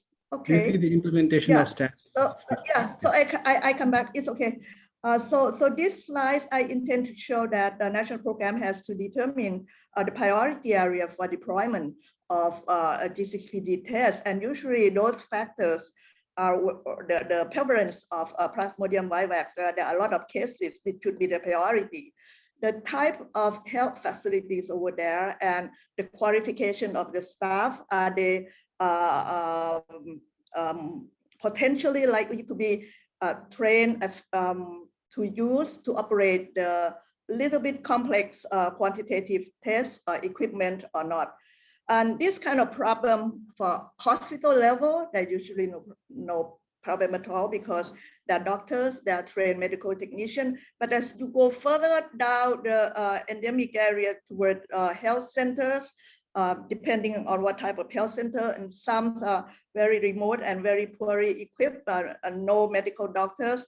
And that means means you have to design on a case-by-case basis to whether you would like to deploy or not. At the village malaria worker houses, of course, most programs would not recommend the current product of quantitative GCPD test to be used over there. We heard yesterday, though, that there's an operational study to evaluate the possible use of a quantitative GCPD test in Cambodia by village malaria worker. It would be exciting to hear about the results of that study. So as you can see, where the current quantitative G6.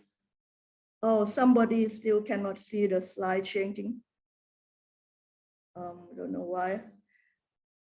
And at the hospital level, there are few malaria cases usually where we can do the test. And at the remote health facility where we can not do the test, there are a lot more patients. So this is really a constraint of access. I try to, I think many people have problem viewing the slide. Let me try to see if I can share mine.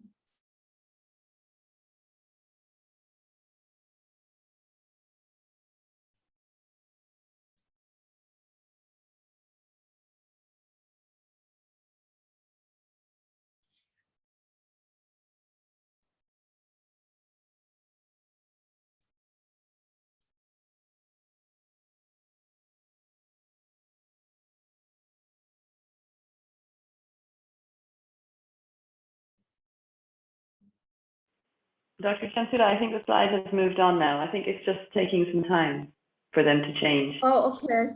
Yeah, Is it that the would not correct allow slide? me to share my slide either. My laptop says I'm not allowed to share while other people are sharing. Oh, okay. So, I think perhaps if we just have a bit of patience while the slides change. Is that the correct? So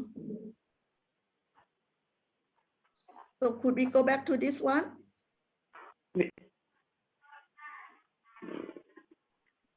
Dr. Chansuda, are you sharing your screen? Are you putting No, up your... it cannot. It won't allow me to share. It says Okay, that some people are sharing. I cannot share. Okay, I'll share my screen again. I think the slides are just moving a little bit slowly. Dr. Manash, I'll share my screen. Please do. Thank you for all the participants. Sorry about that. I don't know what happened.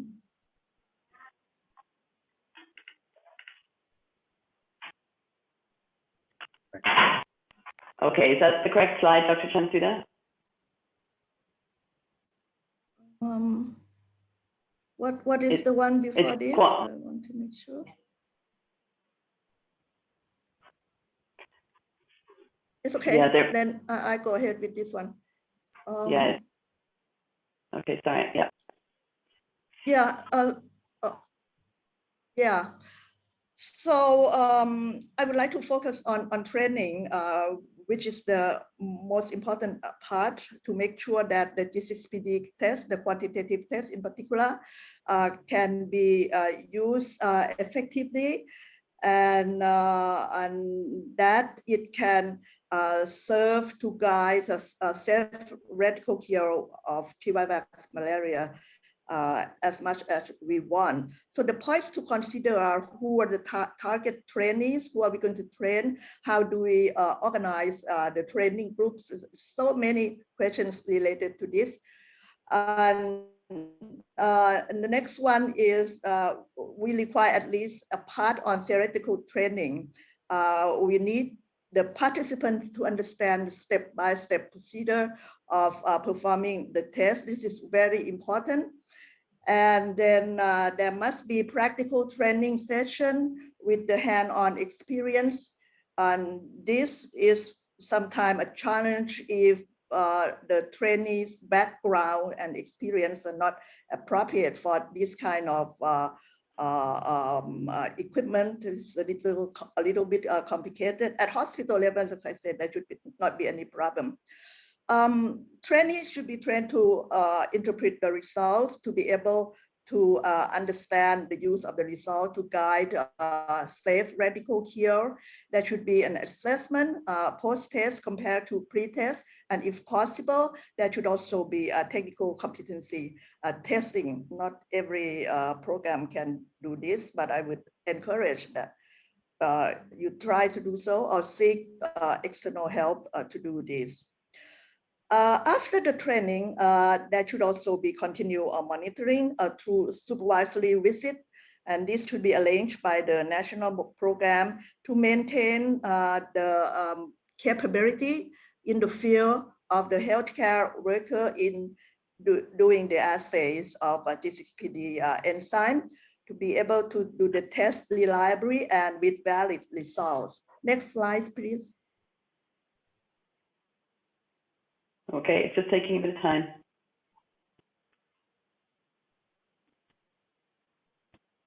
Next, Is it? skip 3. 1, 2, 3. Here? Yeah, next one. Yes, so this shows some experience from Cambodia and Laos. And training usually held in 2 days or 1 day, depending on the staff qualification and experience, and usually in 2 steps. First, the training of the trainer, the TOT training, and then the cascade training to bigger groups of trainees.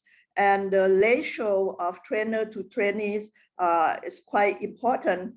In this experience from Cambodia and Laos, they were able to keep about 3 to 5 participants to 1 test analyzer during the practice session, which is not so bad. And but I think they might want to have a better ratio, especially for some trainee who might need more attention individually. Next slide, please.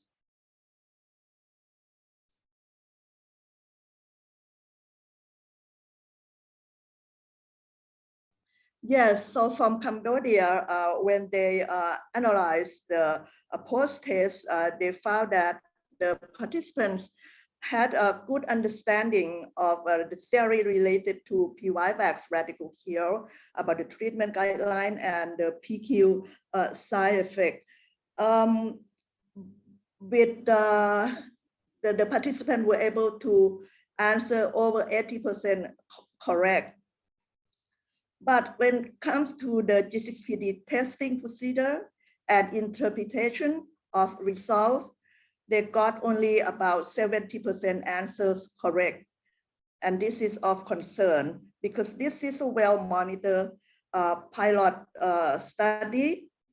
And if in the real world practice, I'm worried that we might not be able to get up to 70% correct answer. And that means this is unsatisfactory. It means we might have to retrain the trainees. In Bangladesh, it was a special workshop, training workshop, and the participants were highly qualified medtechs, as well as some lab experts from the central level. So there's no doubt that practical proficiency assessment results were very highly satisfactory. I know that some national program implemented the quantitative G6PD test, but formal evaluation was not done or not yet done. I would encourage that all national program do the evaluation, and if you need technical help, you should speak out, because this is very important. We need to know what's going on, and so that country can share. Next slide, please.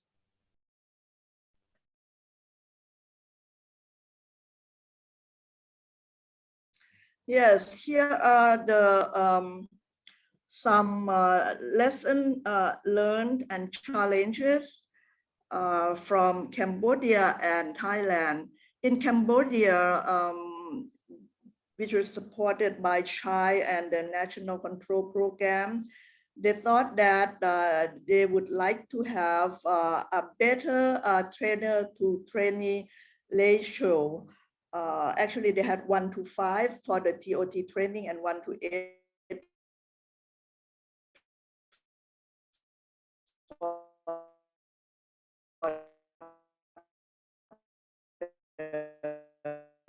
Cascade Training. And with the Cascade Training, they have to have many groups, which is also, this has to do with the limited funding.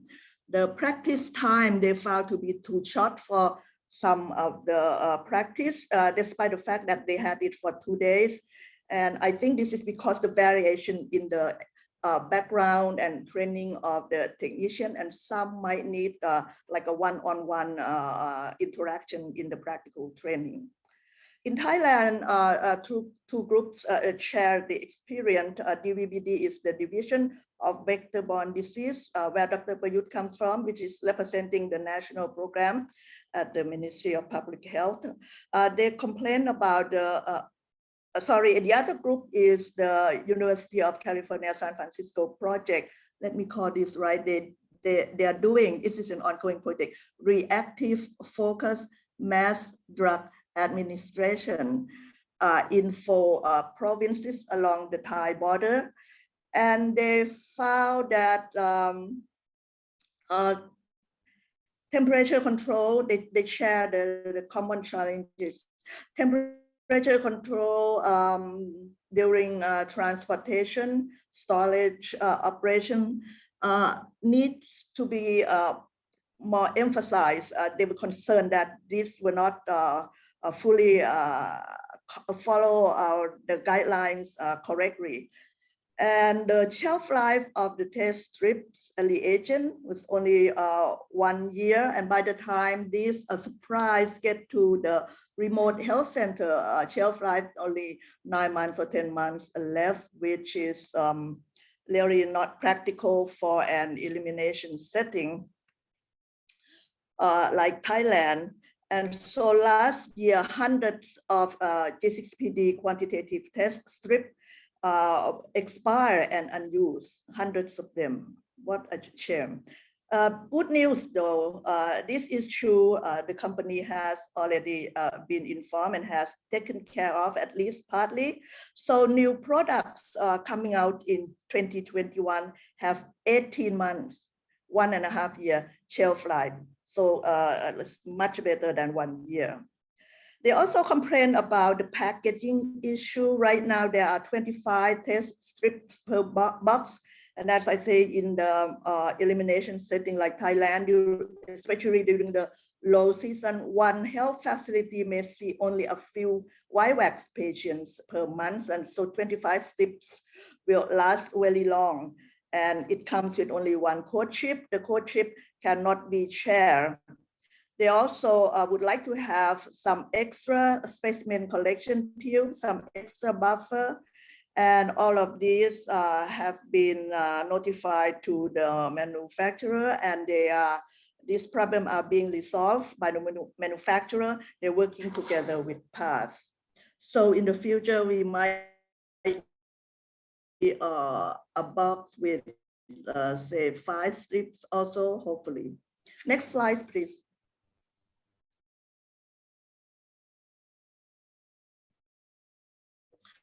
Yes, so in the workshop in Bangladesh, those highly experienced technicians, they were not familiar with using the sample collector or the so-called EasyTube Plus provided by the company. They were not confident in collecting blood from the finger prick and transfer the blood to the buffer, and then transferring the blood buffer mixture to the analyzer, and they were afraid that the blood amount might not be correct. Next slide, please.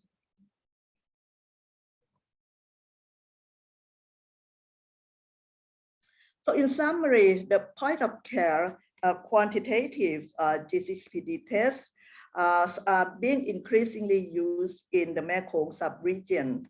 The qualitative test has become less common and maybe disappearing. As I say, new product are likely to come out in not too long. Safe radical cure, of course, has been strengthened since the arrival of the G6PD test, especially quantitative G6PD test. But there's still a lot more that we have to do to improve the test technical proficiency, to ensure that the G6PD values that we get are reliable and valid to guide the safe treatment with aminoglycinine. Quantitative G6PD test is known for its being not so easy to use, being a bit quite complex sometimes in the procedure, depending on the technician's experience. And especially in remote areas where healthcare workers have very low scientific training background, that's really an issue. Therefore, effective quality training and supervision and optimal test implementation plans are very important during the deployment. The current quantitative G6PD test is not ideal. It can reach patients far better than before, but still not close enough in many settings to the heart of the endemic area yet because of some technical constraints. And we hope that the next generation quantitative G6PD test will be better and get closer to the heart of the endemic areas. Next slide, please.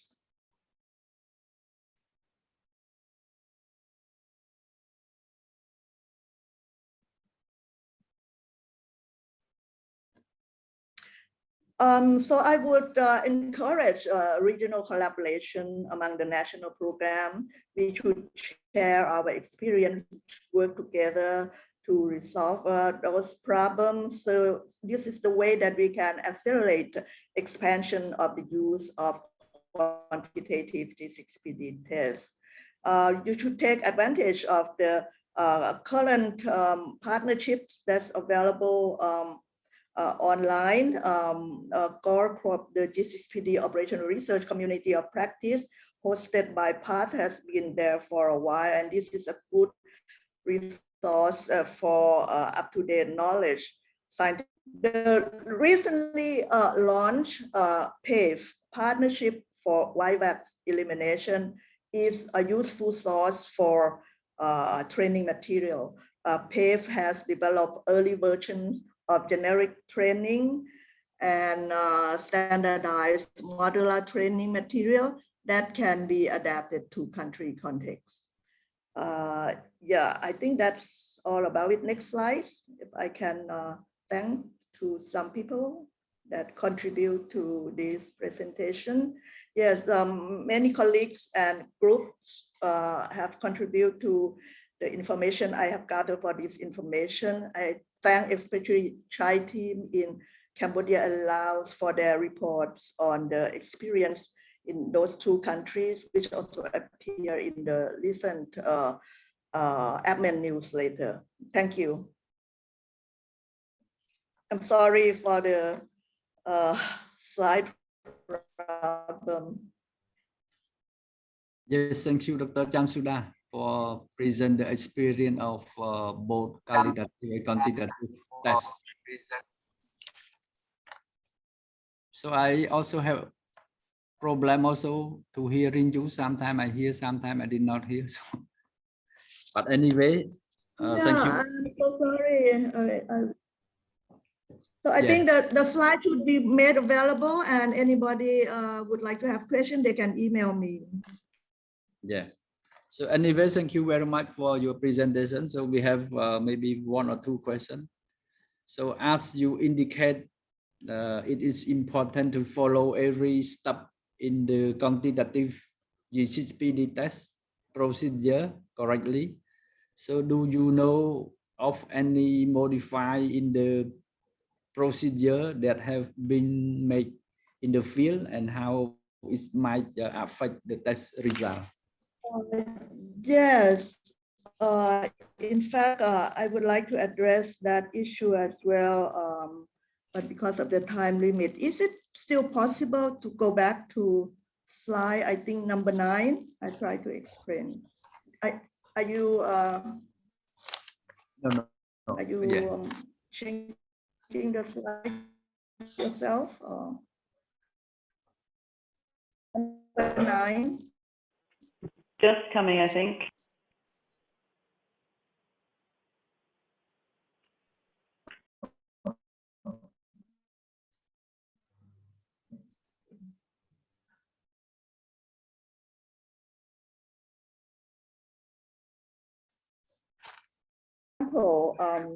In the instruction, you have to insert the test strip before. This is 8, I think 9.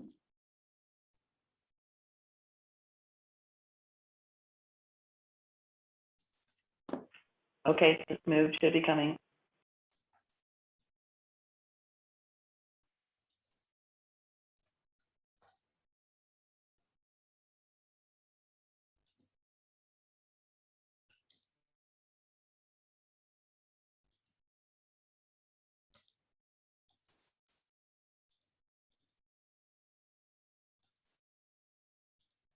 Can you see Dr. Chansuda?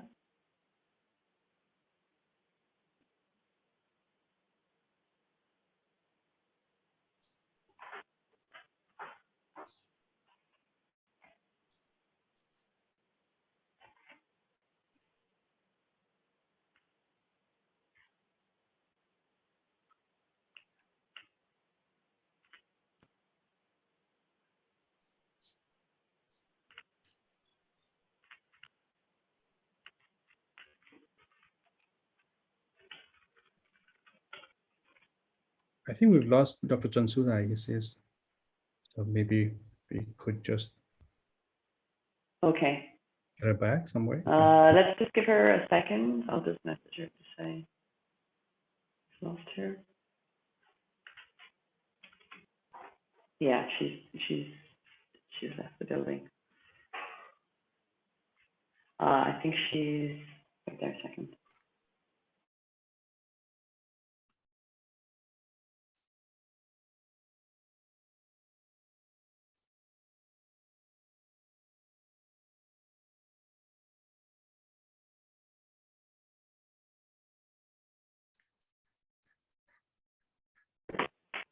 Dr. Manash, I have her online here. I'm just going to try and get her to connect through this. Just 2 seconds, please. Dr. Now it's connecting. I don't know. Maybe I need to reconnect again. I'm so sorry. Why is this happening? Okay, no worries. Dr. Manash, can you tell me if you can hear Dr. Chansuda? Dr. Chansuda, can you talk? We can hear Dr. Chansuda, okay? Yeah. Yes, what I was going to say that normally She might have to speak a little loudly though. insert the test strip to the Hang on, Dr. Chansuda, just a second. Before starting to draw patients' blood. Can you hear me? Just a Can second. everyone hear me? Just a second, please, Dr. Chansuda. Sorry, Manash, can you tell me if you can hear? Yes, when she speaks, yeah. Okay, great. Okay, go ahead, please, Dr. Chansuda. Yes, normally. Oh, sorry, Kerry, you can't hear her properly.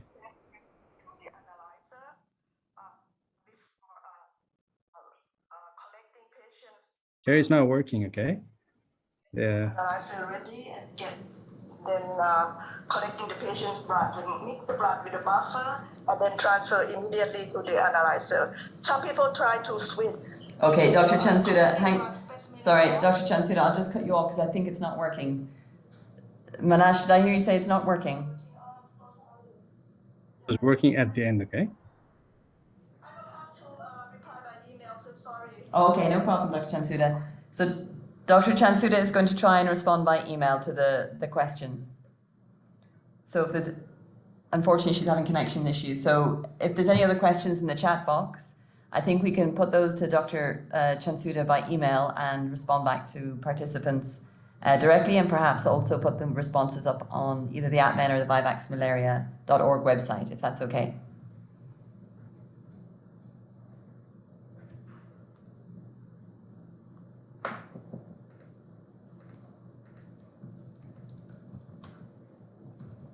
Yeah, I think now it's okay. Yeah. So I would like to send for the both speakers, so Dr. Kamini and Dr. Changsida for the wonderful presentation. I also would like to thank all participants who joined in this meeting. So thank you very much. So I hand over to the host.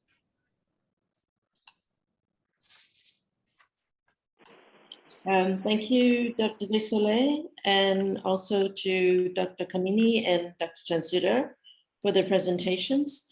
Sorry about that we had to skip the short break today, as Dr. Kamini had an emergency meeting on COVID, so we had to give her the floor fairly soon. Yesterday, we also asked you to send in photos of things that make you smile. So please don't forget to upload your pictures if you haven't done so already. And hopefully we can come back to this session sometime tomorrow. Now I would like to turn over to Dr. Pone, who would do the closing for today. Dr. Pone? Yes, thank you, Masani. So first, I would like to wrap up today's meeting. So the meeting has started with Dr. Manish and kindly moderated by Masadi. So today's meeting theme is to policy and towards optimized implementation, and chaired by our senior official from national programs and the WHO regional office, namely Dr. Prayut from Thailand, Dr. Nina from the WHO CRO, and Dr. Soleil from Cambodia. So in the first session, focus on priorities, option assessment, and policy mapping. And Dr. Kerry firstly introduced the prioritization framework for our Asia Pacific region and the information about the ranking question by category. Then we did a quick poll, what are importance to us to achieve Vivax elimination. And we mostly rated very important to all 5 questions. Then Veronica shared how the policy process and the introduction of work on how we assess between current and potentially becoming new option. And with that insight from 2019 APMEN Vivax Working Group annual meeting in Kathmandu, Nepal, and followed by Dr. Manish's very beautiful presentation on an option assessment toolkit with the process from pre-development to finalization stage. Then Dr. Kamini presented on what we have learned about patient adherence in elimination setting.